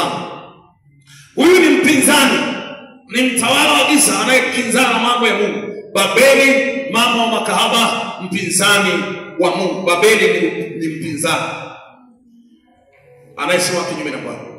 Na katika kipaji cha uso wake alikuwa na jina limeandikwa la siri, Babeli Mkuu, mama wa makahaba na machukizo ya nchi. Babeli Mkuu, mama wa makahaba na machukizo ya nchi. Madhabahu ya ukahaba. Ukahaba unaweza kutumika kama silaha ya kumsaidia mtawala wa giza kwenye eneo ili atekeleze kazi yake. Atazivuruga ndoa, atawaharibu vijana, atawaharibu wa baba, atawafanya watu wachepuke, wafusike na uzinzi. Ukiona kuna danguro la kujiuza kwenye mtaa fulani, ujue mtawala wa eneo anaitumia ile kama silaha ya kuwaharibu watu kwenye eneo husika.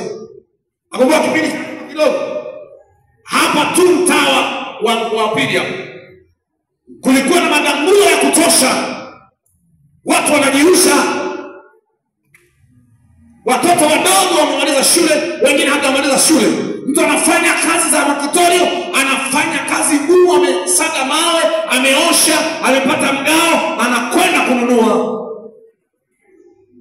Silaha ya adui anayoitumia, na uchumi wa watu wengi unaharibika. Na wale makahaba sio kwamba kazi yao ni tamasha na wasumbua, na sio kwamba eti wanatafuta uchumi. Wengi wao wanafanya uchumi, ndio unaona kama ni uchumi, lakini ajenda kubwa ya kuzimu ni kugawa vitu fulani fulani vyenye asali kwa wanadamu. Mfano, kuna kahaba anajiuza, ajenda yake sio fedha, na akikunasa mara moja amemaliza. Ana ajenda yake ya kuiba kibali kilichoko ndani yako, kuiba heshima iliyoko juu yako, anaiba uwezo uliokuwa kubeba kufanikiwa kiuchumi. Ana kazi yake ya kusababisha kuzalisha mapoza. Ana kazi yake ni wakala wa kufanya na wewe uingie kwenye kampuni, unasajiliwa kuwa malaya ya kupindukia. Baada ya tukio la mara moja, unabadilika tabia, unabadilika kiuchumi, unabadilika hata kimwenendo, unabadilika pia mpaka nafsi. Wengine wanasupply magonjwa.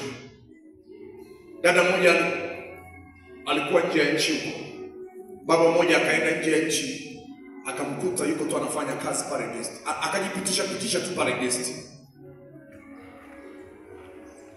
Alafu akamchukua yule dada, akatembea naye. Yule dada kumbe ni jini limepanda, limeacha alama kwake. Aliumbwa na kaba mwili mmoja, vya kwako vya kwake, vya kwake vya kwako.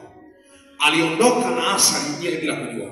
Kwanza akatengenezwa, akaingizwa kwenye, akawa amesajiliwa kuwa wakala wa ukahaba pamoja na kuwa wakala wa kusababisha kuzaa mapoza. Alipokuja yule baba akaingia kwa mke wake, mke akazaa, kukawa na hali ya kuzaa mapoza kwake, lakini pia akawa ni kahaba. Kwa sababu ameingia kwa mke wake, tayari na yeye mke wake amemsajili kuwa malaya. Kuanzia siku ile amemsajili kuwa malaya na amemsajili kuwa supplier wa mapoza. Kwa na yeye akawa anachepuka, kula anapochepuka na yeye ana supply hivyo. Kwa hiyo akawa na kazi ya kusambaza umalaya na kusambaza. Kati ya watu waliosambaziwa, akaenda kunaswa kanisani. Hata naombewa, pepo zikasema. Kuna mtu mmoja alitoka, alienda akakutana jini, the jini likaleta madhara, likawa limepachika alama ndani ya watu.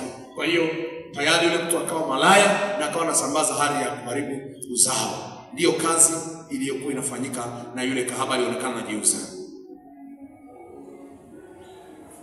Huyu baba tayari ndoa ikawa katika hali hatarishi. Maana tayari wote ni malaya sasa, mke na mume. Lakini pia wote wana supply jambo baya. Kila atakapokwenda mwanamke na yeye anaenda kusajili. Wamejiingiza kwa mwakala.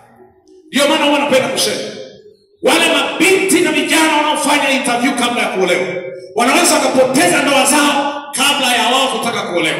Wanaweza wakajikuta wameharibu uchumi. Kuna mtu mmoja aliwahi kusema, alikutana ushuhuda, alikuwa dada mmoja.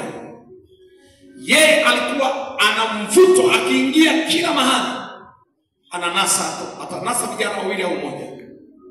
Na kisha mnasa, usifikiri atakuwa ni awala yake wa siku zote. Akimnasa mara moja amemaliza kazi. Si ndio kazi? Yeye ana kazi yake anafanya. Na akipita mahali atanasa tu watu. Kazi yake ilikuwa ni kwamba yeyote atakayejichomeka kwake, siku zake za kuishi zimehesabika, baadaye atafariki. Ila kanisani alikuwa anakwenda yule dada, wakimwombea anabadilika sura kama magamba ya nyoka.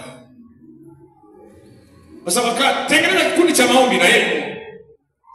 Siku moja wakati tunamtoroka huyu twende mlimani, ghafla na yeye akajikuta, nimeambiwa mnaenda mlimani, baadaye akawakuta pia huko mlimani. Wakiwa na ajenda ya kuomba, huyu dada mbona mapepo yaishi? Mbona tena tukimwombea anajibadilisha anakuwa kama nyoka? Waliomba wakaomba, wakati wanaendelea kuomba. Baadaye akasema atoke kidogo, kama anajisaidia akaenda pembeni kidogo, maana mkiwa mlimani porini, kwa hiyo pembeni kulikuwa na vichaka, akaenda. Baadaye wakaanza kusikia anapiga kelele. Kumbe wakati anajisaidia, ile anga limetekwa na nguvu ya Bwana. Wakati anajisaidia haja ndogo, joka linaanza kutoka sehemu zake za siri. Joka lenye rangi ya mabaka kama. Wakaanza kupiga makelele. Sasa wakaenda kule wamama, wanamkuta ndugu yao yuko pale. Sasa ni kama mimi nimepagawa na nini, lakini huko kuna joka linatoka. Hapa anapiga makelele, hili joka ndio linaua wanaume. Kila mwanaume aliwahi kuingia kwake huyu, walikufa. Kwa hiyo alikuwa na kazi, alikuwa amefanya kwa mtumwa wa kuua watu kwenye mtaa. Ana stress. Amen. Sasa dada akijiona namba 8, sijui anasema namba 7, si 10 na ngapi. Hafa anajiona yuko vizuri, sina kasoro, I'm so sweet. Kila mtu anaponiona anapendeza. Kwa hiyo nikijipitisha mahali watu wakimpiga, basi kumbe unaenda kununua kifo, mauti kwa aina ya Israeli. Joka lilipotoka yule dada ndio akawa amesalimika na watu wakawa wamepona. Kuolewa? Hataki kuolewa. Na olewaji, kumbe ni mtenda kazi, ana kazi yake maalum. Afisa usalama kwa ajili ya kusambaza jambo fulani, kwa ajili ya kueneza vitu. Yule ni wakala. Na ndio maana anasema kijana jitunze, asubiri kuoa kwa mpango sahihi wa Bwana. Unaweza ukaja kuolewa kumbe tayari ndio ulikwisha kupoteza. Mwanangu mmoja aliwahi ananishuhudia, ananiambia kuna hasara kwenye uchumi wake ilitokea. Lakini zile hasara zilipotokea kwenye uchumi wake, mimi baada ya kuanza kumwombea niligundua kuna vitu vilifanyika. Siku moja nikaona amepagawa na mapepo kwenye ulimwengu wa roho. Nilipoona amepagawa na mapepo, nikawaita kina Paulo. Nikamwambia Paulo, mleteni kamateni utumwombee. Wakati wamemkamata, wanamsogeza kwangu. Tunaanza kumwombea. Wakati anamuongoza sala ya toba, namwambia mwishoni kwamba sema sitarudia tena, sitamkosea, sitafanya dhambi tena. Yamkini nimefanya dhambi yako mambo sikupaswa kuyafanya. Nimemwambia tu aseme yamkini yako mambo sikupaswa kuyafanya. Mungu naomba unisamehe. Sitafanya tena dhambi. Yeye akasema sitafanya tena uzinzi. Sitafanya tena uasherati. Mimi nikagundua kumbe ni uasherati. Mimi sijui hata dhambi yake iliyopelekea achanganyikiwe huyo akili. Kumbe ni uzinzi. Inawezekana kumbe changamoto yake. Ikapita hiyo siku nyingine nikaona changamoto kwenye uchumi wake. Lakini nikamwona anafanya biashara. Anaingia chumba hiki, alafu kuna chumba kingine cha pili. Kuna mwanamke naye anafanya biashara. Nikaona yule mwanamke ameingia kwenye chumba chake. Kwa maana ya kwamba tayari kaonekana huyu kijana si hajaoa, ona anaingiza binti ndani. Kuna nini hapa? Baadaye nikatoka. Sasa unamwombea mtu uchumi wake, lakini unaonyeshwa alichowahi kufanya muda mrefu kidogo. Nilipomuuliza yeye akakataa. Mara ya pili akakataa. Mara ya tatu nikamwambia yani unacheza na maisha. Kwa sababu hapo kama umejiconnect na kahaba, tayari ile nguvu iliyo upande wake ndio iliendelea kuleta hasara. Mamikosi yake yote, mabara yake yote ilikuja kwako. Halafu wewe cha kwako cha samani, wewe ukawa share, cha kwako cha kwake. Ni mwili mmoja, ana nafasi ya kuvitumia vya kwako kama vya kwake 100%. Baada akaniambia kwa kweli nilipitiwa. Nilipitiwa. Akubali. Nilimwona tu mtu yani tu katokea kama vile mazoea fulani, na kwa kweli ni changamoto ilitokea. Kweli nilijihusisha na mambo yasiyofaa. Lakini baada ya kujihusisha na hayo mambo, ilipita wiki moja, nikapata hasara ya fedha kadhaa. Ikapita wiki moja, nikapata shoti kwenye ofisi yangu. Lakini kila nikiota ninapambana kwenye eneo la uchumi, naona hata kama ningeenda kushikilia kitu gani, maadui wananinyanyua. Aliporomoka vibaya mno. Akawa mtu akapata apewe support kabisa na ndugu zake. Kuna nguvu inayoweza ikawa inataka, na ndio inaweza kariboti mpaka uchumi wa mtu. Kuna mambo yako kwenye familia, kuna utawala wa nguvu za giza kwenye ukoo, kuna utawala wa nguvu za giza kwenye mtaa, kuna utawala wa nguvu za giza katikati ya watu wanaokuzunguka, na kuna utawala wa nguvu za giza watu wale unaofanya nao kazi. Kuna utawala wa nguvu za giza wako connected. Usifikiri utatoboa kwa sababu wao wanaendeshwa na mfumo wa utawala wa giza, halafu wewe uko nuruni na umeenda kuwa share na wale wanaotawaliwa na nguvu za giza. Anayetawaliwa na nguvu za giza, aliye juu ya nguvu ya utawala huo, kila chochote kinachoamuliwa kinaamuliwa na yule anayetawala. Kwa hiyo hakuna kitu kinachofanikiwa kama nuru haijapata nafasi ya kutawala. Kwa kuna maroho yako yanaendelea yanaharibu uchumi, lakini amekuja kwa shule wakati mwingine ya ukahaba. Ndio maana mtu anaweza kaota anavamiwa kwenye ulimwengu wa roho. Kuna kitu wanakuja kupanda, alafu baadaye kimwingize. Kuna kipindi kulikuwa na vifo vya watoto wadogo wadogo. Anaugua siku mbili anafariki. Kumbe ni utawala wa eneo husika unadharisha mauti. Nimewahi kuwa hapa tulipo. Tulikuwa tunashika kila Alhamisi. Mpaka watu wakasema mchi huu sasa ni mchungu. Hapa tulipo tukaamua kuingia kwenye maombi ya siku 3. Alafu tulivyomaliza maombi ya siku 3, alafu tulimaliza Jumatano, alafu Alhamisi tunafuata. Bwana akaniambia usiku wa Jumatano saa 8 usiku nilienda kuhubiri. Nilijizuia lakini ishindikana. Nikaweka betri kwenye megaphone, nikaenda kuhubiri mtaani. Nikahubiri, nikatangaza habari njema injili uponyaji kwenye nchi, injili uponyaji, nuru ya Bwana iangaze, nguvu ya Mungu itawale kuliko ile nguvu ilikuwa inatawala, ilikuwa inazalisha mauti. Kilichotokea, kumbe usiku baada ya kumaliza kuhubiri nikawaambia watu, kama uko mahali popote unampokea Yesu, nifuatishe maneno haya. Nikaongoza sala ya toba, alafu mwishoni nikasema naombea wagonjwa. Aliyepangwa ninabatilisha hiyo mauti, ninakataa mauti. Kumbe wakati naomba kulikuwa na mwanamke anaumwa sana tumbo na anapiga kelele. Aliposikia injili akamwambia nipelekeni kwa huyo anayehubiri. Wakamwambia ndugu zake, ni mtu linapayuka usiku tutalielewaje? Tukupeleke kwa mganga. Siendi kwa mganga, niacheni. Kama nikufa bora nife. Alikuwa bado hajaokoka. Lakini kwa sababu mwishoni nimeombea wagonjwa, baada ya kushema tu amina akapona. Na ilikuwa ni Alhamisi na Jumatano kuamkia Alhamisi ile ya msiba. Tulifanya mbinu nyingi za kuzika. Akafariki mmoja, tukapeleka kuzika. Ikabidi tuambie wanawake, kwa sababu nyinyi ni wachawi kuliko wanaume, nenda mkazike na nyinyi muone kama ni vizuri kuzika. Wanawake walienda kuchimba kaburi na wakazika, lakini Alhamisi iliyofuata wembe ni ule ule. Ni kama tulikuwa tumeshawakasirisha zaidi. Nikakutana na shehe mmoja akalalamika sana. Niambia, sasa mimi mke wangu lini amekuwa mshirikini? Sasa wanawalazimisha wake zetu wote wamekuwa washirikini? Hapana, hii sio kweli. Lakini pamoja na hayo wanawake tumewalazimisha kuzika, wote walizika na wote na Alhamisi iliyofuata tukazika vile vile. Hiyo sio dawa. Dawa kumbe ni nuru imulike mahali pale. Baada ya kuhubiri Jumatano, Alhamisi hakukuwa na msiba tena. Baada ya wiki moja yule dada alikuja kanisani akaniambia, mchungaji, siku nahubiri usiku kama ndio wewe ulikuwa unahubiri. Mimi nilikuwa zamu yangu ya kuondoka. Nilipona siku hiyo. Kwa hiyo nimeokoka siku hiyo. Bwana asifiwe. Amen. Mambo ya kufanya sasa.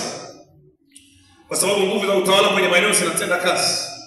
Lengo la mtawala katika eneo, yeye anaamua. Kama nguvu ya giza itatawala eneo, haitakuwa kama mtawala mwema ambaye ni Yesu Kristo. Yesu Kristo anasema atakayetaka kuwa mkubwa wenu atakuwa mhudumu wenu, atakuwa mtumishi wenu, atawatumikia, atawahudumia, atawapa huduma.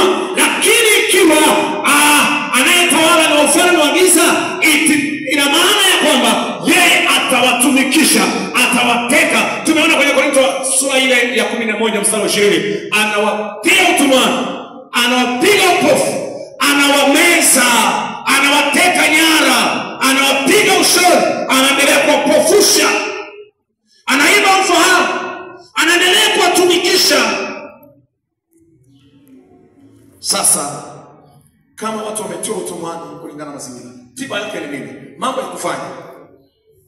Hata kama adui anatumia silaha yake, madhabahu ya uzinzi, tamaa za mwili, lakini ulevi, magonjwa na tabia mbaya kama vile uongo, uchonganishi, umbea, matabia yote mabovu, tabia chafu, maporomoko ya maadili, kuvuta bangi, zinatumika kama vitu vinavyotumika na adui.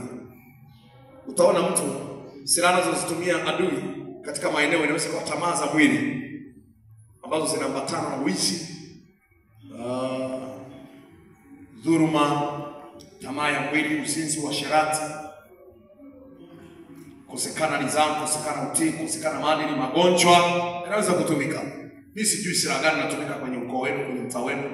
Kuna tabia ya ulevi, na tabia ya ufuta bangi, kuna matabia tu ya ukatili, ugomvi, mafarakano yakatumika kama silaha, roho za chuki zikatumika. Kwa hiyo utaona yale yanaendelezwa, au makiburi, roho ya kiburi, kila mmoja ana kiburi, kila mtu ana jeuri zake. Na maroho ya uchawi inatumika kabisa, ni roho la uchawi. Kila naye kwa kuwa ni mchawi. Kila wengine maroho ya uganga au uaguzi, kila naye kwa kuwa ni mzimu la uaguzi. Unaona amejaza makorokoro. Ukimwona mtu amejaza makorokoro huku, ukamwona hapa amefunga na kakitu, huyo mganga wa kienyeji. Sijui madude mengi hapa, huyo anasumbuliwa na mamizimu ya uganga wa kienyeji. Mama eti na hapa eti ameshona na ana pembe moja. Hii pembe moja ishara ya ushetani. Pembe moja iko hapa imesukwa, alafu amezungusha na kitu keusi keupe ameweka. Hata kinyoa lazima hapa paache, kuna pembe inabaki. Pembe maana ni utawala. nikaona pembe 10, sijui mnyama mwenye pembe 7, sijui nikachipuka, ule ni utawala. Tangu lini binadamu anakuwa na pembe? Shetani ana pembe. Kiwezekana na mkia.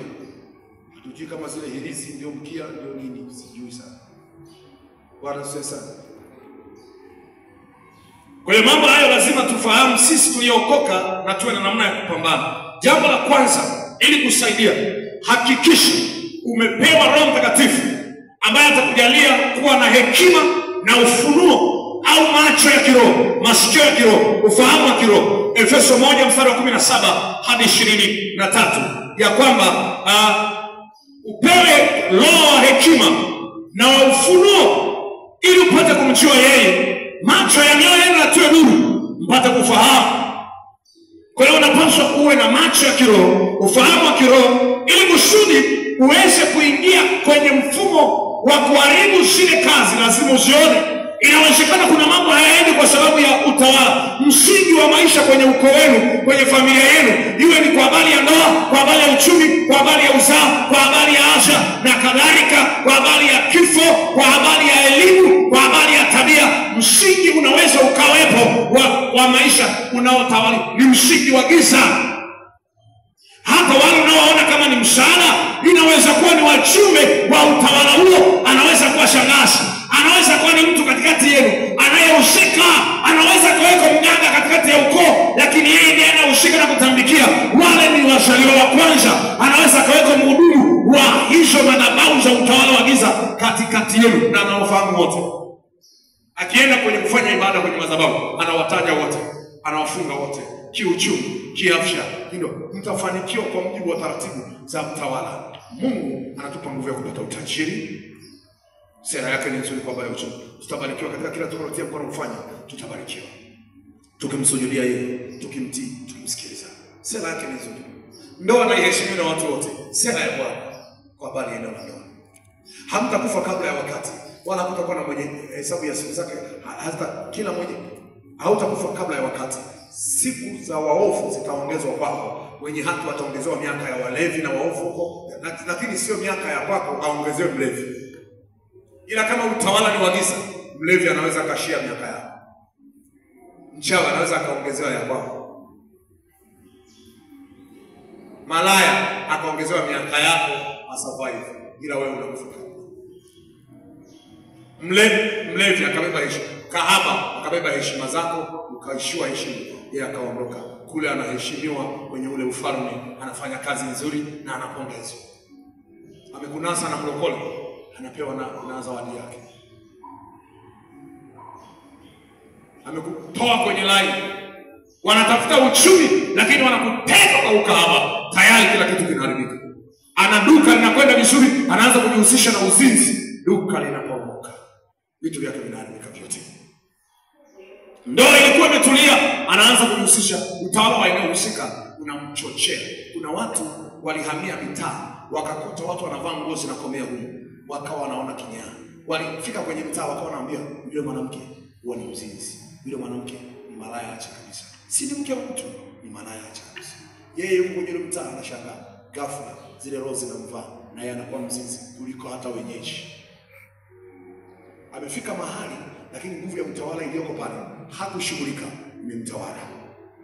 Kwa hiyo utawala wa Yesu Kristo uko juu sana kuliko mamlaka zote. Jambo la pili, angusha utawala au ufalme au ile ngome ya utawala wa giza kwenye eneo husika au kwenye ukoo husika ama kwenye familia husika ama kwenye eneo husika. Alafu unapobomoa ule ufalme, umevaa silaha za Bwana. Ndio maana ukipewa Roho Mtakatifu utakuwa umepewa uwezo. Kwa mujibu wa Efeso 1 ule mstari wa 17 hadi 23, na utasoma pia ile Isaya 11 ule mstari wa 2. Roho wa shauri jema, roho wa maarifa, roho wa kumcha Bwana, roho wa uweza, roho wa nguvu, roho wa maarifa. Ukiwa na Roho Bwana atakupa ufunuo. Efeso 1:17, upewe Roho atakaye kujalia kuwa na hekima lakini atakujalia ufunuo. Utafunuliwa yaliyojificha. Kwa hiyo Roho Mtakatifu atakusaidia kuwa na macho ya kiroho, ufahamu wa kiroho, ili kusudi, kwa kuwa Roho ni nuru. Kwa hiyo macho ya mioyo yenu yatiwe nuru. Ujio wa Roho Mtakatifu, nuru itamulika. Roho Mtakatifu anaona yasiyoonekana. Utatiwa nuru, utajua kinachotawala. Utaona mpaka na wajumbe, utaona mpaka na wafasi, utaona mpaka na vituo, utaona mpaka na ubalozi ulipo, utaona mpaka na kambi zilipo, utaona mpaka na ofisi za wizara zilipo, na utaenda kushiharibu ofisi inayosimamia kitengo fulani. Hata katikati ya ukoo unaweza kukuta wamegawana madaraka. Ukamuona mmoja na dini na uchumi peke yake, mwingine na dini na ndoa peke yake, mwingine na dini na afya peke yake. Lakini kuna wengine kwa sababu ya uhaba wa watawala au wajumbe, anaweza akapewa hata wizara mbili, naibu waziri lakini pia waziri wa nishati. Acha siingize watu hapa. Lakini mimi naangalia ufalme wa nuru, kwa sababu maisha tunayoishi ni kopi ya maisha ya rohoni. Ona hii wizara haijawahi kutokea. Ipo. Kule ipo, ndio maana na huku ipo. Si ni kopi. Original za kopi. Kama hakuna original hakuna kopi. Utawala huku, serikali ya kichawi na ufalme wa giza, ina serikali kabisa kuanzia ubalozi, kitongoji mpaka kata, na watendaji kabisa, na walimu wa chuo wa sekondari. Watu wanakufa huku duniani kwamba huyu ni mwalimu atusaidie watoto kule. Na mwalimu aliwahi kufa kijiji fulani cha huko magharibi huko. Mara wanafunzi wanamuona darasani. Kasemekana alikuwa mwalimu mzuri, mwalimu anayemjali, anambembeleza mwanafunzi, anamhudumia mpaka mwanafunzi anaelewa. Kwa hiyo akaonekana nafaa kwa taaluma, akasaidia ku. Usikawa ni mfanyabiashara mzuri, mchapa kazi mzuri, ukawaishwa kwamba kuna kazi atatufaa, ili jembe baba tupeleke kule litusaidie. Yale makazi ya nguvu kule ataweza. Beba magunia kabisa. Dada moja, mama moja aliolewa, ameolewa, akaja kuchukuliwa na mwanaume kwenye ndoa yake, akaolewa. Yaani ukuta huko umeolewa, alafu unaolewa, yaani kama kujenga zizi ndani ya zizi la mtu.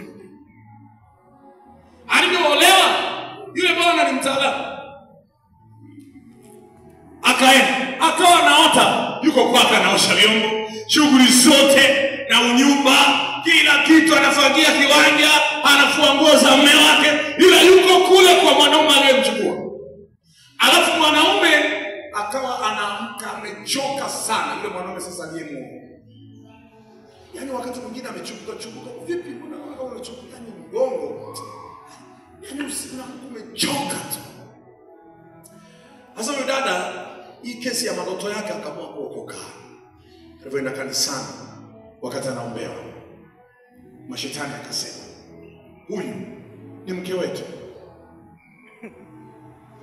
Kwa hiyo sasa, huyu ni mke wangu, anafanya shughuli zote.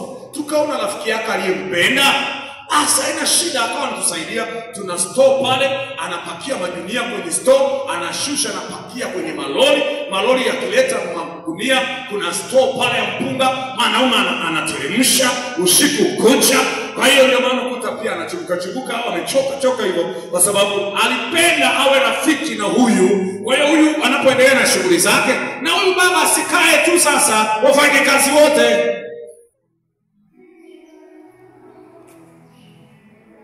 Alienda kuchota mke wa mtu. Mke wa mtu bado anahesabika, bado yuko ndani ya zizi, akatengeneza zizi ndani ya zizi. Mwenye zizi kubwa akifungulia moto kwenda malishani, zinaenda, akichinja moja wapo, akiamua leo tunaenda kulimisha hii, wanaenda kulimisha. Kawaida. Basi asante kwa sababu na wewe uliona tu ukimsaidia huyu kazi, kwa kuwa umependa ni rafiki yake. Basi wewe anaambatana na rafiki yake. Huyu anachapa kazi, anasomba majunia, huyu anaendelea kuosha vyombo na kazi zake zote kama kawaida. Unacheza na ufalme unaotawala maisha ya mtu. Kama unatawaliwa na maisha ya mtu, hata kama ungehama, hata kama ungesafiri, utaota huko kule. Hata kama ungehama mitaa, hata kama ungebadilisha mazingira, utajikuta huko kule nguvu inayokutawala. Kuna watu wanaota huko kijijini hapa. Kuna watu wanajiona kule walikotoka. Watu wanajiona wako mazingira ya zamani ya utoto. Wanajiona wako kule walikokuwa wanasomea. Unataka kuniambia wao wanasafiri kila siku wanaenda huko? Wewe unatawaliwa na nguvu ya mtaa. Kuna watu wanajiona wako kwa waganga wa kienyeji. Unatawaliwa na nguvu za uganga, bado kuna nguvu ya giza inatawala. Haijawahi kushughulikiwa. Kwa hiyo baada ya kupata ufahamu, jambo la pili, hakikisha unauangusha ufalme wa adui, unajitenga, unaharibu mfumo wa utawala wa giza kwenye maisha yako. Wakorintho wa pili sura ya 10 mstari wa 3 hadi wa 5 na Yeremia 1 kuanzia mstari wa 7 hadi wa 11. Bwana akamgusa kinywa chake, akamwambia, nimekupa mamlaka ya kung'oa, kuharibu, kuteketeza, ni kujenga na kupanda. Wakorintho wa pili sura ya 10 mstari ule wa 5. Ingawa tunaendelea katika mwili, hatufanyi vita kwa jinsi ya mwili, lakini silaha zetu zina nguvu katika Mungu, hata kuweza kuangusha mawazo, nguvu, na kuangusha ngome na kila fikira ijinuayo, kama maandiko yanavyosema. Kwa hiyo tuna uwezo wa kuziangusha zile ngome. Kwa hiyo utawala unajenga ngome, halafu ndio unaanza kutawala. Na ndio maana alipokuwa anajenga ukuta, mtumishi wa Bwana Nehemia, ikasemekana kwamba anajenga ngome ajiimarishe, anataka kupindua nchi. Wakaenda kumshtaki akina Sanibalati, huyu jamaa anatengeneza ngome ili aweze kujimilikisha, ili aweze kutawala, ili aweze kuwa na madaraka kwenye ile eneo. Anataka kupindua nchi, ndio maana anajenga ngome ya kujihifadhia. Kwa ile ngome ya utawala wa giza ijua mahali walioko kwenye ile ngome, asikudanganye mtu ataishi kama vile mtawala wa ngome anavyotaka. Hawawezi kuishi kama anavyotaka, ila wataishi kwa mujibu wa taratibu na mtawala anavyotaka. Sasa unaweza ukaweka kwenye ngome ya utawala ya ukoo wenu, inayotawala uchumi, inatawala afya, na kila siku wewe unavunja masharti ya miongozo ya kuishi mle. Kila siku unaishi kwa adhabu. Kila siku unaishi kwa adhabu. Kwenye afya, kwenye ndoa, kwenye uchumi.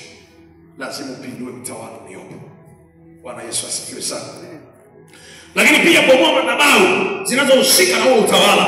Na baada ya kubomoa madhabahu, unapobomoa madhabahu, hakikisha pia wale wahudumu wa hizo madhabahu au wasimamizi wa wizara, wasimamizi wa maagano, wasimamizi wa mikataba, wasimamizi wa sekta za kiutawala katikati ya ukoo, anayehusika na ndoa, uchumi, afya, unateka mateka wote. Biblia inasema kwenye kitabu kile cha Torati 12 mstari wa 1, mtakapofika mahali kule ambako nimewahidia kurithi, vunjeni kabisa mahali pao pa ibada, bomoeni madhabahu zao, vunjeni ashera zao, teketezeni kwa moto alama zao, vitu vyao, na jina lao likatilieni mbali mahali hapo. Wewe unapookoka una kazi ya kuharibu na kubomoa mifumo ya utawala ambayo ilikuwa inatenda kazi ya utawala kwenye maeneo na kuishi kwenye ukoo, kwenye familia. Kama hujawahi kuzishughulikia zile falme, zinaendelea kukutawala. Kuna mambo unaweza ukajitahidi kupiga mbio, lakini kama bado kuna ufalme wa giza unatawala, utashangaa unarudishwa kuwa sale na wale wengine. Bwana asifiwe sana. Kama ni kiuchumi, unavaa maisha ya kufanana. Kama ni ndoa, unavaa maisha ya kufanana. Hata fulani ndoa yake ni mgogoro, hata fulani ndoa iko hivyo tu, hata fulani na wenyewe uchumi wao ni kama wako, hata kina fulani naye watoto wake hamna, wanasoma kwa shida tu. Hata watoto wa fulani nao nimesikia wameanza kujihusisha na bangi, na mtoto wa fulani siku hizi amebadilika, yani binti yake imeshindikana, amekuwa malaya, na mtoto wa dada hivyo hivyo eti sijui ni kwa nini, na fulani ameachika. Wewe mbona fulani ameachika? Kume shida ni ile ile. Na fulani bwana amezalia nyumbani. Yana katoto ka fulani nako bwana. Sisi kametoaibisha kwa kamezalia nyumbani na kenyewe. Kanatawaliwa tu na nguvu, kako chini ya utawala, hata sio nguvu zake za kujinasua. Kama hatasaidiwa, yeye yuko ngomeni, yuko kwenye utawala wa giza na hana uwezo kujitawala, kujikomboa bila kupata usaidizi na kampani. Haleluya. Kwa hiyo hakikisha unabomoa ufalme wa adui, unapiga wasimamizi. Wa Amos sura ya 9 mstari wa 1, Bwana anasema vipige vichwa vya nguzo na vizingiti vyake vitatikisika, naye Bwana atawaua wa kwanza wao na wa mwisho wao, hata pona. Mungu alipotaka kuwatoa Waisraeli kwenye nchi ya utumwa, alidili na mfumo wa utawala. Ndio maana akamwambia Farao, akamwambia Musa, nitakufanya kuwa Mungu mbele ya Farao. Maana Farao amenifanya kuwa Mungu. Maana ya kwamba Farao amenifanya kuwa mtawala, nitakufanya kuwa mtawala mbele yake. Utakaloliamua litakuwa. Ukisema inakuwa, utakuwa mwamuzi wa mwisho. Utakuwa msemaji wa mwisho. Ukisema iwe mvua inakuwa mvua. Ukisema iwe hivi inakuwa. Nami nitakapotaka kuwatoa Waisraeli, nitashughulika na miungu ya Misri na wahudumu wake. Kwenye kitabu cha Kutoka 12:12, pigo la mwisho la Bwana lilikuwa ni la kupita na hukumu miungu ya Misri na wazaliwa wa kwanza wa Misri, maana yake wahudumu, wasimamizi wa madhabahu wanaoendeleza agano. Wahudumu wa utawala wa giza wapo kila eneo. Utawala wa giza ukiwepo, wapo na wahudumu wake. Na mkini mganga wa kienyeji, wewe hapo uliyeokoka ni mhudumu wa madhabahu ya Bwana, ni mhudumu kwenye utawala wa Bwana.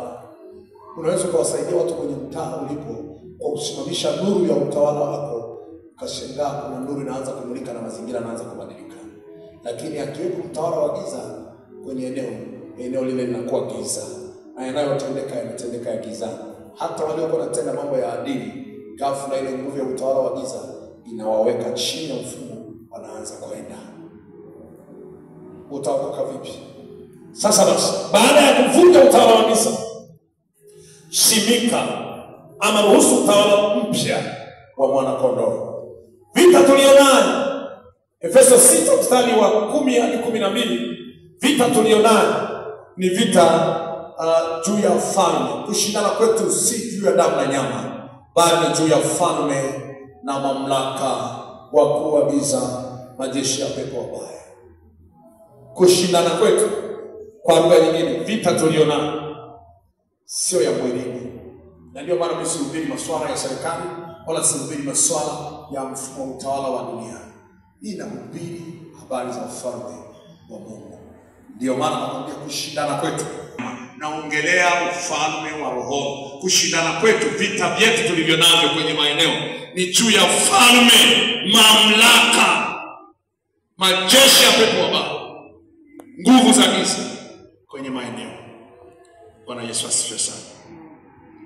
Hakikisha sasa umesimamisha ufalme wa nuru. Ufalme wa giza ukiwa na mtawala mtu, halafu wewe ukamchukua ukashirikiana naye kufanya kazi pamoja, hakikisha unamtenga na ule mfumo, ache kwenye ufalme wa nuru. Kama atakuwepo tu lakini masuala ya nuru hayamruhusu, atakutia hasara, atakutia shoti, maana yeye anaendesha na ule ufalme. Ni vyepesi adui akitaka akupate, anaweza kumtumia huyo ukupata, halafu anakuharibia uchumi wako, anakuharibia afya yako, anakuharibia vitu vyako. Bwana asifiwe sana. Unaweza kuleta mfanyakazi wa ndani, una uhakika naye kama yuko kwenye ufalme, hakikisha unambadilisha naingia kwenye mfumo wa ufalme wa Mungu kiukweli ukweli, na sio kuigiza kwa halisia. Akibaki kuwa kama anaigiza, kuna siku anaweza kutia hasara. Maana shetani akitaka kupata wewe, anaanzia kwa mwenzako, kwa mke wako, anapita kwa watoto. Watoto sio wameokoka, wewe sio umeokoka, mke wako sio ameokoka, wanapita kwa yule asiyeokoka, inakuwa lango. Anafanya anatumika yeye kuwaingiza kwenye shida. Unamwombea kiasi gani huyo ambaye anaingia? Una uhakika kama anaona? Usije ukawekeza nguvu yako kubwa, kumbe unawekeza kwa mtu ambaye yuko connected na giza. Matokeo yake ukawa umeunganisha vitu vyako na giza, halafu hakuna utakachokiokoa, kwa sababu giza halijawahi kuviacha salama vilivyojileta. Wala msipe nafasi shetani. Ukimpa nafasi shetani, anaitumia vizuri na anakushambulia, anasema leo nimempata. Bahati mbaya hajui hata kitu, na kesho ataingia tu. Tusimame. Utawala kwenye eneo la uchumi, eneo la afya, eneo la ndoa. Kwenye mtaa wenu kuna nguvu inayotawala, kwenye ukoo, kwenye